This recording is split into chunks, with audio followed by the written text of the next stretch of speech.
Hello everyone, आज है हमारा नीट रिवीजन का डे 11। आज हम करेंगे ये वाला चैप्टर जिसका नाम है breathing and exchange of gases. Let's start. Why is respiration necessary? Respiration ज़रूरी क्यों है? क्योंकि सेल जो होता है उसे ऑक्सीजन चाहिए होता है एनर्जी को रिलीज करने के लिए, जो कि हमें मिलता है फूड से। ठीक है, फूड मॉलिक्यूल्स जो होते हैं वो ऑक्सीडाइज्ड होते हैं, किसमें? ग्लूकोज में, अमाइनो एसिड्स में, फैटी एसिड्स में, और फिर एनर्जी जो रिलीज होता है वो सेलुलर एक्टिविटीज़ के लिए यूज़ होता है। तो हमें रेस्पिरेशन की ज़रूरत क्यों पड़ती है? क्योंकि जो सेल को ऑक्सीजन चाहिए होता है फूड में से एनर्जी रिलीज करने के लिए, उसके लिए रेस्पिरेशन की जरूरत पड़ती है। अब कार्बन डाइऑक्साइड का प्रोडक्शन कैसे होता है? कार्बन डाइऑक्साइड CO2 वो कब प्रोड्यूस होता है? सेलुलर रेस्पिरेशन के टाइम, जब सेल के अंदर रेस्पिरेशन होता है तब प्रोड्यूस होता है। इसमें रिलीज क्या होता है? सेलुलर रेस्पिरेशन में CO2 जो है वो वेस्ट प्रोडक्ट की तरह रिलीज होता है, और ये जो CO2 होता है वो वेस्ट प्रोडक्ट होता है जो कि बॉडी से रिमूव होना चाहिए। ब्रीथिंग या रेस्पिरेशन क्या है?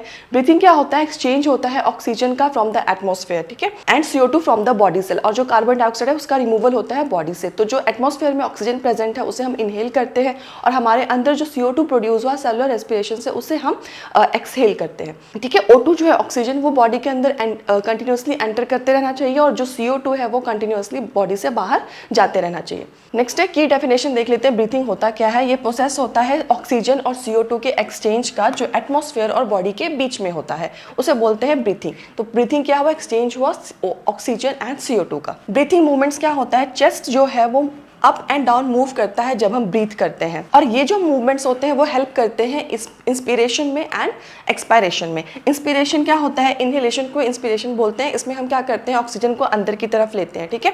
और एक्सहेलेशन क्या होता है? एक्सपिरेशन होता है। इसमें क्या होता है? जो CO2 है उसको हम एक्सपेल करते हैं या बाहर की तरफ निकालते हैं। ब्रीथिंग क्या इंश्योर करता है कि जो ऑक्सीजन का सप्लाई है वो कंटिन्यूसली बॉडी को होता रहे, और जो CO2 है वो कंटिन्यूसली बॉडी से निकलते रहे। नेक्स्ट अब रेस्पिरेशन ऑर्गन्स कौन से होते हैं डिफरेंट एनिमल्स में। तो जो मैकेनिज्म में ब्रीथिंग का वो वेरी करता है हैबिटेट के अकॉर्डिंग और लेवल ऑफ ऑर्गेनाइजेशन के अकॉर्डिंग। लोअर जो इनवर्टिब्रेट्स हैं, जैसे कि स्पॉन्जेस हो गए, सीलेंट्रेट्स हो गया और फ्लैटवर्म्स हो गया, उनमें कोई स्पेशलाइज्ड रेस्पिरेटरी ऑर्गन्स नहीं होता है। जो गैस एक्सचेंज होता है उनमें वो सिंपल डिफ्यूजन से होता है और थ्रू द बॉडी सरफेस होता है। अर्थवॉर्म में क्या होता है? रेस्पिरेशन जो होता है वो मॉइस्ट क्यूटिकल के थ्रू होता है, जैसे बोलते हैं क्यूटेनियस रेस्पिरेशन। क्यूटिकल क्या होता है? अर्थवॉर्म के स्किन पे प्रेजेंट होता है, इसे क्यूटिकल बोलते हैं, और उन रेस्पिरेशन को जो कि स्किन के थ्रू होता है उसे बोलते हैं क्यूटेनियस रेस्पिरेशन। इंसेक्ट्स जो होते हैं उनमें जो रेस्पिरेशन होता है वो ट्रैकियल ट्यूब्स के थ्रू होता है। इनका जो एटमॉस्फेरिक एयर है वो डायरेक्टली इनकी बॉडी में ट्रांसफर हो जाता है। अब कुछ एक्वेटिक एनिमल्स जैसे कि आर्थ्रोपोड हो गया और मोलस्क हो गया, ये कैसे रेस्पायर करते हैं? ये गिल्स के थ्रू रेस्पायर करते हैं। गिल्स होता क्या है? हाईली वेस्कुलराइज्ड स्ट्रक्चर होता है, ठीक है, और इस टाइप के रेस्पिरेशन को ब्रैंकियल रेस्पिरेशन बोलते हैं। तो ब्रैंकियल रेस्पिरेशन क्या होगा? ब्रैंकियल रेस्पिरेशन में गिल्स का यूज होता है फॉर द रेस्पिरेशन, और क्यूटेनियस रेस्पिरेशन में स्किन का यूज होता है रेस्पिरेशन के लिए। जो टेरेस्ट्रियल एनिमल्स है जो लैंड पे रहते हैं, उनमें रेस्पिरेशन कैसे होता है? लंग्स के थ्रू होता है। लंग्स क्या है? ये वेस्कुलराइज्ड सैक लाइक स्ट्रक्चर है, और जिसमें लंग्स का इन्वॉल्वमेंट होता है जिस रेस्पिरेशन में, उसे पल्मोनरी रेस्पिरेशन बोलते हैं। तो अभी तक हमने 3 टाइप्स की रेस्पिरेशन देख लिया। क्यूटेनियस रेस्पिरेशन जो कि स्किन के थ्रू होगा, ब्रैंकियल रेस्पिरेशन जो कि गिल्स के थ्रू होगा, और पल्मोनरी रेस्पिरेशन जो कि लंग्स के थ्रू होगा। अब यहाँ पे ये टेबल के फॉर्म में दिया है। फिश जो है वो गिल्स से रेस्पायर करते हैं, एम्फीबियंस लंग्स और स्किन दोनों से रेस्पायर करते हैं, रेप्टाइल्स जो होते हैं वो लंग्स से, बर्ड्स जो होते हैं वो भी लंग्स से रेस्पायर करते हैं, मैमल्स जो होते हैं वो भी लंग्स से रेस्पायर करते हैं। एम्फीबियंस क्या है? फ्रॉग में क्या होता है? रेस्पिरेशन जो होता है वो दोनों टाइप से होता है एम्फीबियन में, ठीक है, जिसका एग्जांपल है फ्रॉग। उनमें लंग्स भी होता है जिसे पल्मोनरी रेस्पिरेशन बोलते हैं, और उनमें क्यूटेनियस रेस्पिरेशन भी होता है जिसे मॉइस्ट, जो कि मॉइस्ट स्किन से होता है। तो डिफ्यूजन क्या होता है? लोअर इनवर्टिब्रेट्स में होता है रेस्पिरेशन। क्यूटिकल किस में है? अर्थवॉर्म में है। ट्रैकिया किस में है? इंसेक्ट्स में है। गिल्स किस में है? फिशेज एंड एक्वेटिक फॉर्म्स में है। लंग्स जो है amphibians, reptiles, birds and mammals में है। ओके, यहाँ पे 1 लाइन में लिखा हुआ है रेस्पिरेटरी ऑर्गन्स क्या है डिफरेंट ऑर्गेनिजम्स में। अब ह्यूमन रेस्पिरेटरी सिस्टम देख लेते हैं। एयर का पाथवे क्या होता है ह्यूमंस में? सबसे पहले एयर जो है वो एक्सटर्नल नॉस्ट्रिल में जाएगा, उसके बाद नेजल चैम्बर में जाएगा, फिर फेरिंग्स में जाएगा, फिर लैरिंग्स में जाएगा, फिर ट्रैकिया में जाएगा, उसके बाद प्राइमरी ब्रोंकाई में जाएगा, फिर सेकेंडरी ब्रोंकाई में जाएगा, फिर टर्शियरी ब्रोंकाई में जाएगा, फिर ब्रोंकियोल्स में जाएगा, उसके बाद टर्मिनल ब्रोंकियोल्स में, और लास्ट में वो जाएगा एल्वियोलाई में। अब ब्रोंकियल ट्री देख लेते हैं। ब्रोंकियल जो है वो प्राइमरी, सेकेंडरी और टर्शियरी होता है। प्राइमरी जो है वो जाएगा सेकेंडरी में, सेकेंडरी जो है वो टर्शियरी ब्रोंकी में, फिर ब्रोंकी जो है वो ब्रोंकियोल्स में कन्वर्ट होते हैं, और जो ब्रोंकियोल्स है फिर वो टर्मिनल ब्रोंकियोल्स में। तो ये ट्री है ब्रोंकियाई का। और ये किससे सपोर्ट होते हैं? ब्रोंकी जो होते हैं वो कार्टिलेजस रिंग होता है, उससे सपोर्ट होते हैं। कुछ इंपॉर्टेंट स्ट्रक्चर देख लेते हैं। एक्सटर्नल नॉस्ट्रिल्स क्या होता है? वो अपर लिप्स के ऊपर प्रेजेंट होते हैं, ये एटमॉस्फेरिक एयर की एंट्री को अलाउ करते हैं। नेजल चैम्बर क्या होता है? ये एयर को रिसीव करता है through the nasal passage. Pharynx क्या होता है, ये कॉमन पैसेज होता है फूड एंड एयर के लिए, वेरी इंपॉर्टेंट। कॉमन पैसेज क्या है फूड एंड एयर का, वो है फेरिंग्स। लैरिंग्स को साउंड बॉक्स भी बोला जाता है, वेरी इंपॉर्टेंट। लैरिंग्स है क्या, कार्टिलेजस स्ट्रक्चर है, साउंड के प्रोडक्शन में हेल्प करता है, इसलिए लैरिंग्स को साउंड बॉक्स बोला जाता है। एपिग्लॉटिस क्या होते हैं, ये थिन इलास्टिक कार्टिलेजस फ्लैप होते हैं जो कि ग्लॉटिस को कवर करते हैं जब हम फूड को स्वेलिंग करते हैं, ठीक है। इससे क्या होता है, वो फूड की एंट्री को रोकते हैं लैरिंग्स में, ओके। ट्रैकिया क्या है, ट्रैकिया को हम विंड पाइप भी बोलते हैं। ये स्ट्रेट ट्यूब है जो एक्सटेंड होती है टू मिड थ्रेसिक कैविटी में, डिवाइड्स करती है फिफ्थ थ्रेसिक वर्टिब्रा को into right primary bronchus and left primary bronchus में, ओके। एल्वियोलाई क्या होता है, thin walled vascularized sac like structure होता है और ये कहाँ से राइज होता है, टर्मिनल ब्रोंकियोल से। और ये एल्वियोलाई का फंक्शन क्या है, जो गैसियस एक्सचेंज होता है उसका साइट है एल्वियोलाई। मोस्ट इंपॉर्टेंट, एल्वियोलाई का क्या है, साइट है गैसियस एक्सचेंज का, या फिर विच of the following is the site of gaseous exchange, वो है एल्वियोलाई। लंग्स क्या होता है, ये नेटवर्क होता है ब्रोंकाई का, ब्रोंकियोल्स का एंड एल्वियोलाई का, ठीक है। प्लूरा क्या होता है, जो लंग्स होते हैं कवर्ड होते हैं एक मेम्ब्रेन से, डबल लेयर्ड मेम्ब्रेन से, ठीक है, उसे बोलते हैं प्लूरा। तो प्लूरा क्या हुआ, लंग्स का कवरिंग हुआ जो कि डबल मेम्ब्रेन होता है। प्लूरल कैविटी के अंदर क्या होता है, प्लूरा फ्लूइड होता है। फंक्शंस क्या होता है प्लूरल फ्लूइड के, ये फ्रिक्शन को रिड्यूस करता है जब हम ब्रीथिंग करते हैं, वेरी इंपॉर्टेंट। प्लूरा क्या होता है, लंग्स की डबल कवरिंग होती है, उसे प्लूरा बोलते हैं। प्लूरा के अंदर प्लूरा कैविटी होती है, प्लूरा कैविटी के अंदर क्या होता है, प्लूरा फ्लूइड होता है। प्लूरा फ्लूइड का फंक्शन क्या होता है, वो ब्रीथिंग के टाइम फ्रिक्शन को प्रिवेंट करते हैं। प्लूरल मेम्ब्रेन्स क्या होते हैं, डबल मेम्ब्रेन है, एक होगा आउटर मेम्ब्रेन बाहर वाला, अंदर वाला इनर मेम्ब्रेन। आउटर मेम्ब्रेन जो होगा वो थोरेसिक लाइनिंग से अटैच्ड होता है, इनर मेम्ब्रेन जो होता है वो लंग के सरफेस से अटैच्ड होता है, ओके। पार्ट्स देख लेते हैं रेस्पिरेटरी सिस्टम का। कंडक्टिंग पार्ट कौन सा, ये external nostrils to terminal bronchioles तक होता है। फंक्शन क्या होता है, ये एयर को एल्वियोलिक तक पहुंचाता है, रिमूव करता है फॉरेन पार्टिकल्स को, ह्यूमिडिफाई करता है एयर को, वार्म करता है एयर को टू बॉडी में टेम्परेचर, ओके। अब रेस्पिरेटरी एक्सचेंज वाले पार्ट कौन से, ये थे कंडक्टिव पार्ट रेस्पिरेटरी सिस्टम के। अब एक्सचेंज वाले पार्ट्स कौन से होंगे, एक्सचेंज वाले पार्ट्स में आता है एल्वियोलाई एंड एल्वियोलर डक्ट, क्योंकि जो एक्सचेंज होता है गैसेस का वो कहाँ पे होता है, एल्वियोलाई में। तो इसका फंक्शन क्या है एल्वियोलाई का, एक्चुअल एक्सचेंज जो होगा O2 और CO2 का वो एल्वियोलाई में होगा। थोरेसिक चैम्बर क्या होते हैं, इसके जो बाउंड्रीज है 4 है, dorsal, ventral, lateral and lower side. Dorsal जो होगा वो वर्टिब्रल कॉलम, वेंट्रल जो होगा उसे स्टर्नम बोलेंगे, लेटरल जो होते हैं वो रिब्स होते हैं और जो लोअर साइड्स होते हैं वो डोम शेप्ड डायफ्रागम होते हैं। कुछ इंपॉर्टेंट पॉइंट देख लेते हैं। थोरेसिक कैविटी जो होता है वो एयर टाइट होता है। Changes in thoracic volume causes changes in lung volume, अगर थोरेसिक के वॉल्यूम में चेंज होगा तो लंग की वॉल्यूम में भी चेंज होगा, ठीक है। और ये ब्रीथिंग के लिए एसेंशियल है। यहाँ पे देखो डायग्राम दिया हुआ है, एपिग्लॉटिस यहाँ पे, ठीक है। फिर ये लैरिंग्स होता है, ये ट्रैकिया है, ये जो डबल मेम्ब्रेन है ये प्लूरा मेम्ब्रेन है। यहाँ पे ये जो दिख रहा है आपको ऐसे, ये एल्वियोलाई है, इसके अंदर प्लूरल फ्लूइड होता है और ये वाला ब्रोंकस है जो कट रहा है, ठीक है। और फिर जो ये ब्रोंकस होते हैं वो फिर डिवाइड होते हैं ब्रोंकियोल्स में। और ये जो दिख रहा है ब्रीथिंग, इसे बोलते हैं डायफ्रागम, जो ब्रीथिंग के टाइम पे क्या होते हैं, अप एंड डाउन होता है इनका मूवमेंट। स्टेप्स क्या होते हैं रेस्पिरेशन का, सबसे पहले ब्रीथिंग देख लेते हैं जिसको पल्मोनरी वेंटिलेशन भी बोलते हैं। इसमें क्या होगा, एटमॉस्फेयर को हम अंदर की तरफ लेंगे, ऑक्सीजन को हम अंदर की तरफ लेंगे और जो रिमूवल होगा CO2 रिच एल्वियोलर एयर का, ठीक है, CO2 को हम रिमूव करेंगे। फिर उसके बाद क्या होगा, डिफ्यूजन होगा गैसेस का, कहाँ पे, एल्वियोलाई में, ठीक है। यहाँ पे O2 एंड CO2 जो है एक्सचेंज करेंगे। उसके बाद ट्रांसपोर्ट होगा गैसेस का बाय ब्लड। अब जो ब्लड है वो इन गैसेस को ट्रांसपोर्ट करेगा। फिर क्या होगा, डिफ्यूजन होगा ब्लड एंड टिश्यूज का। उसके बाद सेलुलर रेस्पिरेशन होगा। सेलुलर रेस्पिरेशन में क्या होगा, जो ऑक्सीजन मिला है वो कैटाबॉलिक रिएक्शन में यूज होंगे और उससे क्या रिलीज होगा, CO2, ओके। तो यहाँ पे एक डायग्राम दिया है, फ्लो चार्ट दिया है। सबसे पहले एयर जो है उसका पाथवे क्या है हमारे रेस्पिरेटरी सिस्टम में, सबसे पहले नॉस्ट्रिल में जाएगा, फिर नेजल चैम्बर में, फिर फेरिंग्स में, फिर लैरिंग्स में, फिर ट्रेकिया में, फिर ब्रोंकाई में, फिर ब्रोंकियोल्स में, फिर एल्वियोलाई में और सबसे लास्ट में फिर गैस का एक्सचेंज होगा, ओके। मैकेनिज्म देख लेते हैं ब्रीथिंग का क्या होता है। ब्रीथिंग जो होता है उसमें 2 स्टेजेस होते हैं, एक होता है इंस्पिरेशन, एक एक्सपिरेशन। इंस्पिरेशन में हम ऑक्सीजन को अंदर लेते हैं, एयर को अंदर लेते हैं। एक्सपिरेशन में क्या होता है, जो CO2 रिच एयर होता है उसे हम बाहर की तरफ छोड़ते हैं। प्रिंसिपल क्या है ब्रीथिंग का, एयर जो है वो मूव करता है प्रेशर ग्रेडियंट की वजह से, ठीक है, लंग्स और एटमॉस्फेयर में, ओके। अब इंस्पिरेशन क्या है, इंट्रापल्मोनरी प्रेशर जो होता है वो कम होता है एटमॉस्फेरिक प्रेशर से। तो इसकी वजह से क्या क्रिएट होता है, नेगेटिव प्रेशर क्रिएट होता है लंग्स के अंदर और उसकी वजह से एयर जो है वो लंग्स के अंदर चला जाता है। तो जो एयर का मूवमेंट होता है वो प्रेशर ग्रेडियंट की वजह से फॉर्म होता है। कैसे प्रेशर ग्रेडियंट फॉर्म हुआ, जो इंट्रापल्मोनरी प्रेशर है उसका प्रेशर कम होगा एटमॉस्फेरिक प्रेशर से, तो प्रेशर ग्रेडियंट क्या होता है कि जो एयर है वो मूव करेगा हाई कंसंट्रेशन से लो कंसंट्रेशन की तरफ। तो इसकी वजह से क्या होगा, यहाँ पे लंग्स में नेगेटिव प्रेशर होगा, क्रिएट होगा और जो एयर्स है वो एटमॉस्फेयर से लंग्स के अंदर आ जाएंगे, ठीक है। एक्सपायरेशन में क्या होता है, जो इंट्रापल्मोनरी प्रेशर होता है वो ज़्यादा होता है, एटमॉस्फेरिक प्रेशर से अभी ज़्यादा होगा तो एयर जो है वो लंग्स के बाहर चला जाएगा। मसल्स कौन से इन्वॉल्व है ब्रीथिंग में? सबसे पहला आता है डायफ्रागम, वेरी इंपॉर्टेंट। डायफ्रागम क्या करता है? जो मेन मसल है रेस्पिरेशन का, तो मेन मसल रेस्पिरेशन का क्या है? वो है डायफ्रागम। इंटरकॉस्टल मसल्स क्या होते हैं? ये रिब्स के बीच में प्रेजेंट होते हैं इंटरकॉस्टल मसल्स। ये 2 टाइप्स के होते हैं, एक्सटर्नल एंड इंटरनल। तो सबसे इंपॉर्टेंट कि सबसे जो मेन मसल है जो रेस्पिरेशन में इन्वॉल्व होता है वो होता है डायफ्रागम, जो यहाँ पे आप देख रहे हो। अभी हमने इस वाले डायग्राम में देखा, जो ये वाला पार्ट है, ठीक है। अब मैकेनिज्म क्या है इंस्पिरेशन का? डायफ्रागम जो है कॉन्ट्रैक्ट करेगा, फ्लैटन्स डाउनवर्ड, नीचे की तरफ को फ्लैट होगा, ठीक है। ये देखो यहाँ पे नीचे की तरफ फ्लैट हो गया है, ठीक है। तो यहाँ पे क्या हो रहा है? डायफ्रागम जो है वो कॉन्ट्रैक्ट हो रहा है। तो सबसे पहले क्या होगा? डायफ्रागम कॉन्ट्रैक्ट होगा, नीचे की तरफ फ्लैट होगा। इसकी वजह से क्या होगा? जो थोरेसिक वॉल्यूम है वो इंक्रीज हो जाएगा। कहाँ पे? एंटीरियर पोस्टीरियर एक्सिस पे। अब एक्सटर्नल इंटरकॉस्टल मसल्स कॉन्ट्रैक्ट करेंगे, जो लिफ्ट रिब्स एंड स्टर्नम को ऊपर की तरफ उठाएंगे। इससे क्या इंक्रीज होगा? थोरेसिक वॉल्यूम इंक्रीज हो जाएगा डोर्सोवेंट्रल एक्सिस पे। रिजल्ट क्या होगा? थोरेसिक वॉल्यूम जो है वो इंक्रीज हो जाएगा, पल्मोनरी वॉल्यूम इंक्रीज हो जाएगा, इंट्रा पल्मोनरी प्रेशर जो है वो डिक्रीज हो जाएगा, ठीक है, एटमॉस्फेरिक प्रेशर के बीच में, और एयर जो है वो लंग्स के अंदर एंटर कर जाएगा। और इस प्रोसेस को इंस्पिरेशन बोलते हैं। तो इंस्पिरेशन में क्या होता है? डायफ्रागम जो है वो कॉन्ट्रैक्ट होता है, फ्लैटेंड होता है डाउनवर्ड, ठीक है। नेक्स्ट मैकेनिज्म क्या होता है एक्सपिरेशन का? अब जब हम एक्सपिरेशन करेंगे तो उसमें क्या होगा? डायफ्रागम जो है वो रिलैक्स करेगा, ये अपने डोम शेप में रिटर्न हो जाएगा। देखो यहाँ पे, ठीक है, डोम शेप का हो गया। इंटरकॉस्टल मसल्स इसमें अब रिलैक्स करेंगे, रिब्स एंड स्टर्नम जो है वो अपने नॉर्मल पोजीशन पे आ जाएंगे। रिजल्ट क्या होगा?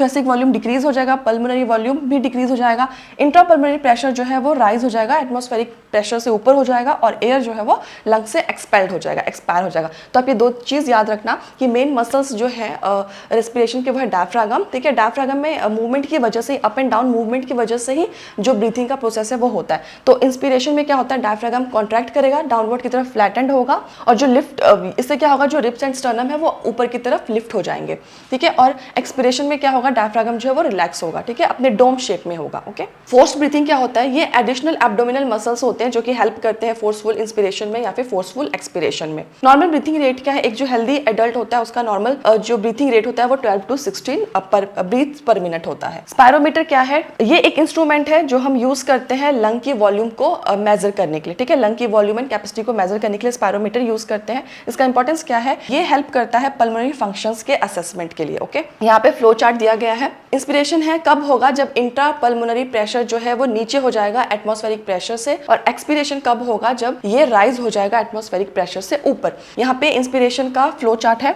डायफ्रागम और जो एक्सटर्नल इंटरकॉस्टल कॉन्ट्रैक्ट्स होंगे, थोरेसिक वॉल्यूम इंक्रीज होगा, पल्मोनरी वॉल्यूम इंक्रीज होगा, इंट्रा पल्मोनरी प्रेशर डिक्रीज होगा, और इंस्पिरेशन होगा। नेक्स्ट एक्सपायरेशन में क्या होगा? डायफ्रागम एंड जो इंटरकॉस्टल मसल्स है वो रिलैक्स होंगे, इससे थोरेसिक वॉल्यूम डिक्रीज हो जाएगा, पल्मोनरी वॉल्यूम भी डिक्रीज होगा, इंट्रा पल्मोनरी प्रेशर इंक्रीज हो जाएगा, और एक्सपिरेशन होगा, ओके। यहाँ पे फ्लो चार्ट है। अब रेस्पिरेटरी वॉल्यूम्स क्या होते हैं एंड कैपेसिटीज? टाइडल वॉल्यूम, जिसको टीवी भी बोलते हैं, ये क्या है? ये वॉल्यूम है एयर जो इंस्पायर्ड या एक्सपायर्ड किया है हमने नॉर्मल ब्रीथिंग के टाइम, ठीक है, उसे बोलते हैं टाइडल वॉल्यूम। ये अप्रोक्सीमेटली 500 ml के करीब होता है। नॉर्मल वेंटिलेशन क्या है इसका? 6000 to 8000 ml पर minute, okay. Inspiratory reserve volume क्या होता है? IRV को इंस्पिरेटरी रिजर्व वॉल्यूम बोलते हैं। ये क्या होता है? ये एडिशनल एयर होता है जो हमने इंस्पायर्ड किया है नॉर्मल इंस्पिरेशन के बाद, ठीक है, और इसको फोर्सफुल एफर्ट से।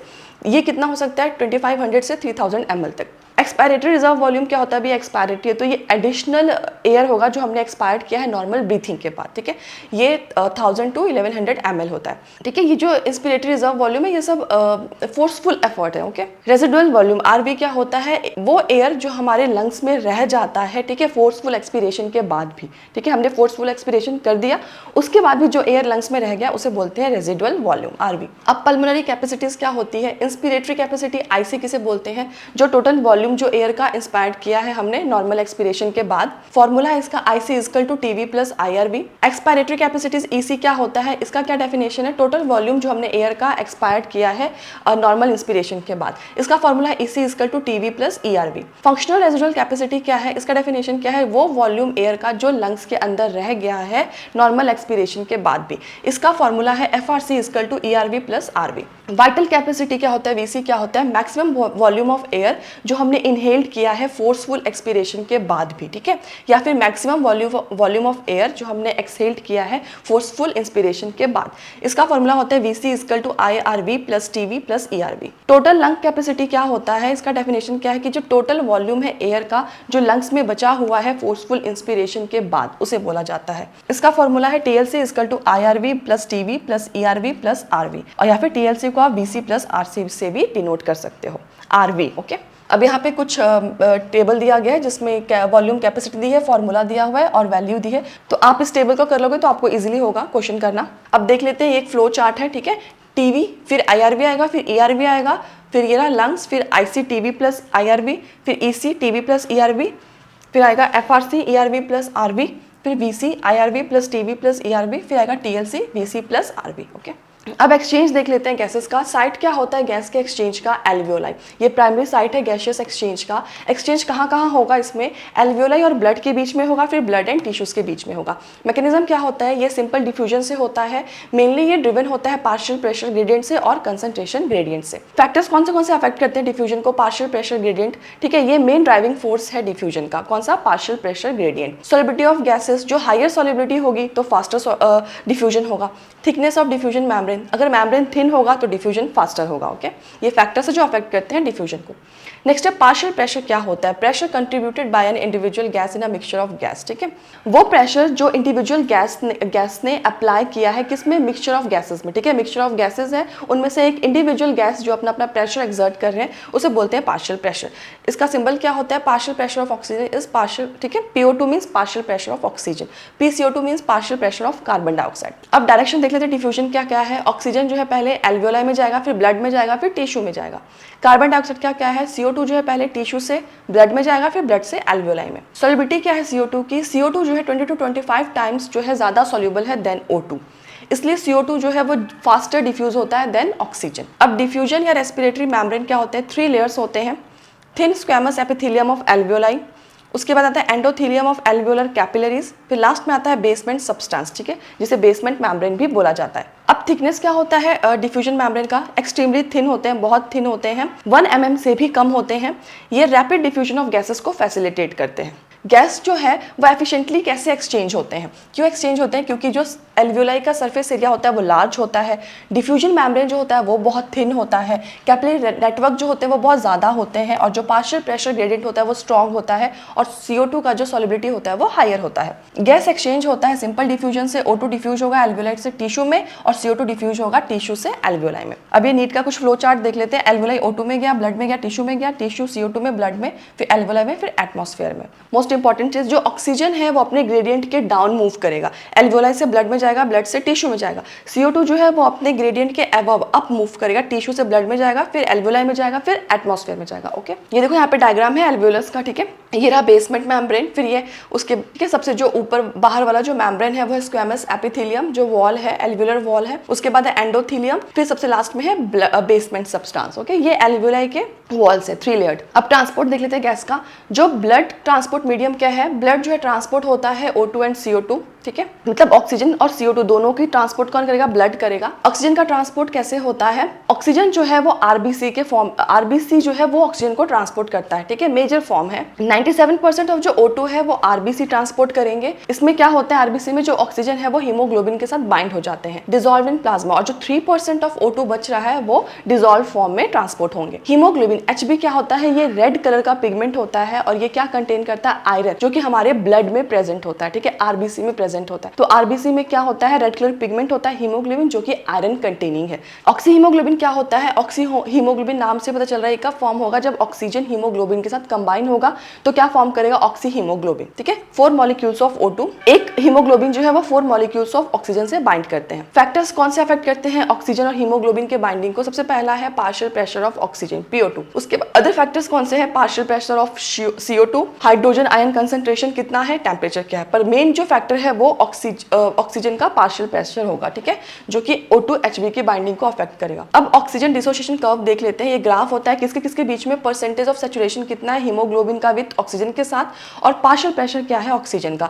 ये वाला ग्राफ आता है, ठीक है, इस टाइप का सिग्मॉइड टाइप का। शेप कैसा होता है इसका? सिग्मॉइड S शेप का होता है। इंपॉर्टेंस क्या है? ये इफेक्ट शो करता है partial pressure of carbon dioxide का, H+ कंसंट्रेशन का, टेम्परेचर का, और पार्शियल प्रेशर ऑफ ऑक्सीजन, ठीक है। एल्वियोलाई लंग्स में क्या कंडीशन होना चाहिए? जो पार्शियल प्रेशर ऑक्सीजन का वो ज्यादा होना चाहिए, और पार्शियल फ्रैक्शन ऑफ जो कार्बन डाइऑक्साइड है वो कम होना चाहिए और H+ कंसंट्रेशन जो है वो भी लो होना चाहिए और टेम्परेचर भी लो होना चाहिए। इस रिजल्ट क्या होता है, ऑक्सी हीमोग्लोबिन का फॉर्मेशन होता है, ठीक है, HbO2 फॉर्म होता है। टिश्यू में क्या कंडीशन होना चाहिए, लो PO2 होना चाहिए, हाई PCO2 होना चाहिए, हाई H+ कंसंट्रेशन होना चाहिए और हाई टेम्परेचर होना चाहिए, बिल्कुल इसके ऑपोजिट होना चाहिए। इस रिजल्ट क्या होता है, अब वो जो O2 है वो डिसोशिएट हो जाएगा, अलग हो जाएगा ऑक्सी हीमोग्लोबिन से और दोबारा से हीमोग्लोबिन फॉर्म हो जाएगा। ओके, ये कॉन्सेप्ट क्या है, लंग्स में Hb+O2 कंबाइन होकर HbO2 फॉर्म करेंगे, ऑक्सीजन का लोडिंग होगा। टिश्यू में क्या होगा, HbO2 जो है वो ब्रेक होगा, Hb+O2 में ऑक्सीजन का अनलोडिंग होगा। ओके, ऑक्सीजन की अब डिलीवरी कैसी होती है, हर एक जो 100 ml ऑफ ऑक्सीजनेटेड ब्लड है वो अप्रोक्सीमेटली कितना डिलीवर करेगा, 5 ml of O2 to tissue, ठीक है, 100 ml of oxygenated blood tissue में 5 ml ऑफ O2 को डिलीवर करते हैं। ये देखो ये सिग्मॉइड शेप का कर्व है। ट्रांसपोर्ट देख लेते हैं कार्बन डाइऑक्साइड का, किस फॉर्म में ट्रांसपोर्ट होता है कार्बन डाइऑक्साइड, बाइकार्बोनेट के फॉर्म में, ठीक है, आरबीसी के थ्रू, और डिसॉल्व होता है प्लाज्मा में। 70% जो होते हैं एज बाइकार्बोनेट ट्रांसपोर्ट होते हैं CO2 और जो 20 to 25% होते हैं वो आरबीसी के थ्रू ट्रांसपोर्ट होते हैं और जो 7% होते हैं वो प्लाज्मा में डिसॉल्व होते हैं। ये हम बात करें CO2 की। अब ये नीट का फ्लो चार्ट है, लंग्स में हाई PO2 होगा, HbO2 का फॉर्मेशन होगा, ब्लड में जाएगा, टिश्यू में जाएगा, टिश्यू में लो PO2 होगा और O2 रिलीज हो जाएगा, ठीक है। फिर उसके बाद क्या होगा, CO2 जो है टिश्यू से ब्लड में जाएगा मेनली एज बाइकार्बोनेट के फॉर्म में, फिर लंग्स में जाएगा, फिर एक्सपेल्ड हो जाएगा। ओके, अब ट्रांसपोर्ट देख लेते हैं कार्बन डाइऑक्साइड का। ये हमने पढ़ लिया अभी कि किस किस फॉर्म में CO2 ट्रांसपोर्ट होगा, बाइकार्बोनेट के फॉर्म में जो कि 70% है, कार्बिनो हीमोग्लोबिन के फॉर्म में आरबीसी के थ्रू वो है 20 to 25% और प्लाज्मा में कितना डिसॉल्व होगा, CO2 7%। कार्बोनिक एनहाइड्रेज क्या होते हैं, ये एंजाइम होते हैं जो कि आरबीसी में प्रेजेंट होते हैं। कौन से, कार्बोनिक एनहाइड्रेज, ठीक है, और जो इसका स्मॉल अमाउंट होता है वो प्लाज्मा में होता है, मेनली ये आरबीसी में प्रेजेंट होते हैं। इनका फंक्शन क्या होता है कार्बोनिक एनहाइड्रेज का, ये कैटलाइज करते हैं जो रिवर्सिबल कन्वर्जन होता है CO2 का एंड वाटर का इनटू बाइकार्बोनेट आयंस में, ठीक है। ये CO2 और वाटर को बाइकार्बोनेट आयंस में फॉर्म करेंगे। रिएक्शन है इसका CO2 + H2, उन्होंने कंबाइन होकर कार्बोनिक एसिड जो है वो फॉर्म कर दिया, ठीक है, और ये कार्बोनिक एनहाइड्रेज इसको कैटलाइज्ड करते हैं। कार्ब एमिनो हीमोग्लोबिन क्या होता है, नाम से पता चल रहा है, इसमें क्या होता है, जो CO2 है वो हीमोग्लोबिन के साथ कंबाइन होकर फॉर्म करता है कार्ब एमिनो हीमोग्लोबिन, ठीक है, HbCO2। जैसे ऑक्सीजन कंबाइन होकर हीमोग्लोबिन के साथ ऑक्सी हीमोग्लोबिन फॉर्म करता है, वैसे कार्बन हीमोग्लोबिन के साथ कंबाइन होकर कार्ब एमिनो हीमोग्लोबिन फॉर्म करेगा। और कितना परसेंटेज ट्रांसपोर्ट होता है as a carbamino haemoglobin, वो है 20 to 25% ऑफ CO2। फैक्टर्स जो अफेक्ट करते हैं CO2 Hb बाइंडिंग को, हाई PCO2, लो PO2। तो मोर अगर हाई PCO2 है तो जो CO2 है वो ज्यादा बाइंड करेगा हीमोग्लोबिन के साथ और उससे क्या होगा, कार्ब एमिनो हीमोग्लोबिन का जो फॉर्मेशन है वो इंक्रीज होगा। अगर लो पी, और ये कंडीशन किस में होता है, टिश्यूज में होता है। एल्वियोले में क्या कंडीशंस होता है, जो PCO2 होता है वो लो होना चाहिए और जो PO2 है वो हाई होना चाहिए, बिल्कुल इसके ऑपोजिट। इस रिजल्ट क्या होगा, जो CO2 है वो टूट जाएगा, अलग हो जाएगा, किससे, कार्ब एमिनो हीमोग्लोबिन से, ठीक है, और CO2 जो है वो एल्वियोलाई के अंदर रिलीज हो जाएगा। टिश्यू लेवल पे क्या होता है, हाई PCO2 होना चाहिए सेलुलर रेस्पिरेशन की वजह से। इसकी वजह से क्या होता है, CO2 जो है वो ब्लड में डिफ्यूज हो जाता है और कार्बोनिक एसिड को फॉर्म करता है। फिर कार्बोनिक एसिड जो है उनका ब्रेक डाउन होता है और किसमें वो कन्वर्ट होते हैं, HCO3- एंड H+ में। और फिर जो CO2 है वो मेनली ट्रांसपोर्ट होता है as a bicarbonate. Alveolar level पे क्या होता है, PCO2 जो होता है वो लो होना चाहिए। इसे प्रोसेस क्या होगा, रिवर्स डायरेक्शन में प्रोसेस होगा। अब ये जो डिसोशिएट हुए थे HCO3 और H+ में, ये क्या करेंगे, कंबाइन होके H2CO3 फॉर्म कर लेंगे, ठीक है, ठीक है। फिर ये जो H2CO3 है, फिर ये CO2 + H2O फॉर्म कर लेंगे। रिजल्ट क्या होगा, CO2 दोबारा से रीजनरेट होगा, CO2 फिर जो है डिफ्यूज हो जाएगा एल्वियोलाई में और उससे बाहर चला जाएगा। ये देख लो की कॉन्सेप्ट क्या है, टिश्यूज में क्या होता है, CO2 HCO3- के साथ कंबाइन होगा, ट्रांसपोर्ट फॉर्म है। एल्वियोलाई में HCO3- फिर वो CO2 एक्सहेल्ड फॉर्म है। CO2 का डिलीवरी क्या होगा एल्वियोलाई में, हर 100 ml ऑफ डीऑक्सीजनेटेड ब्लड जो है वो 4 ml ऑफ CO2 को डिलीवर करता है, ठीक है। और जो 70% ऑफ CO2 है वो बाइकार्बोनेट आयंस के फॉर्म में ट्रांसपोर्ट होते हैं HCO3- आयंस के फॉर्म में। तो अब यहाँ पे एक फ्लो चार्ट है, टिश्यू हाई PCO2 है, फिर टिश्यू से जाएगा CO2 में, एंटर जो है ब्लड में करेगा CO2, उसके बाद HCO3- का फॉर्मेशन होगा, ट्रांसपोर्ट होगा ब्लड में, एल्वियोलाई होगा, एल्वियोलाई में PCO2 लो है, उसके बाद CO2 का फॉर्मेशन हो जाएगा और यहाँ से यहाँ तक के प्रोसेस को एक्सपीरेशन बोलते हैं। ओके, अब रेगुलेशन देख लेते हैं रेस्पिरेशन का। सबसे पहले न्यूरल कंट्रोल क्या है रेस्पिरेशन का। रेस्पिरेशन जो है वो मेनली कंट्रोल होता है न्यूरल सिस्टम से। ह्यूमन जो है वो अपने रेस्पिरेटरी रिदम को एडजस्ट कर सकता है अपने बॉडी नीड के अकॉर्डिंग। रेस्पिरेटरी रिदम सेंटर क्या होते हैं, ये कहाँ पे प्रेजेंट होता है, ब्रेन के मेडुला ऑब्लोंगटा पार्ट में, ठीक है। तो very important, respiratory rhythm centre कहाँ पे है, ब्रेन के मेडुला ऑब्लोंगटा में प्रेजेंट है। इसका फंक्शन क्या होता है, ये प्राइमरी सेंटर है जो कि रिस्पॉन्सिबल होता है रेस्पिरेटरी रिदम को जनरेट करने के लिए। रेस्पिरेटरी रिदम मीन्स जो हम ये इंस्पिरेशन एक्सपिरेशन कर रहे हैं, ठीक है, तो वो कौन प्रोड्यूस करता है, कौन कंट्रोल करता है, ब्रेन का मेडुला ऑब्लोंगटा। ओके, यहाँ पे ये देखो डायग्राम में बताया है, ये वाला जो पार्ट होता है ना, यहाँ पे ये पार्ट जो दिख रहा है ये है medulla oblongata, site of respiratory rhythm. Next है नीमोटैक्सिक सेंटर, ये कहाँ प्रेजेंट है? ब्रेन के पॉन्स रीजन में। ओके, पॉन्स रीजन में ये क्या करता है? जो रेस्पिरेटरी रिदम सेंटर ब्रेन में प्रेजेंट है जो कि मेडुला ऑब्लोंगटा है, उसको कौन कंट्रोल करेगा? वो ये पॉन्स कंट्रोल करेगा जो कि है नीमोटैक्सिक सेंटर। ठीक है, ये इंस्पिरेशन के ड्यूरेशन को रिड्यूस करता है और रेस्पिरेटरी रेट को रेगुलेट करने में हेल्प करता है। पॉन्स कहाँ प्रेजेंट होते हैं? ये देखो, ये यहाँ पे ये जो दिख रहा है ना, ये वाला पार्ट ब्लू वाला, यहाँ पे प्रेजेंट है पॉन्स। ठीक है, और जो ग्रीन वाला पार्ट है ये है मेडुला ऑब्लोंगटा। मेडुला ऑब्लोंगटा को हम बोलते हैं रेस्पिरेटरी रिदम सेंटर और पॉन्स को हम बोलते हैं नीमोटैक्सिक सेंटर। ठीक है, ये जो मेडुला ऑब्लोंगटा होता है उसका फंक्शन होता है, ये रिदमिक सेंटर है।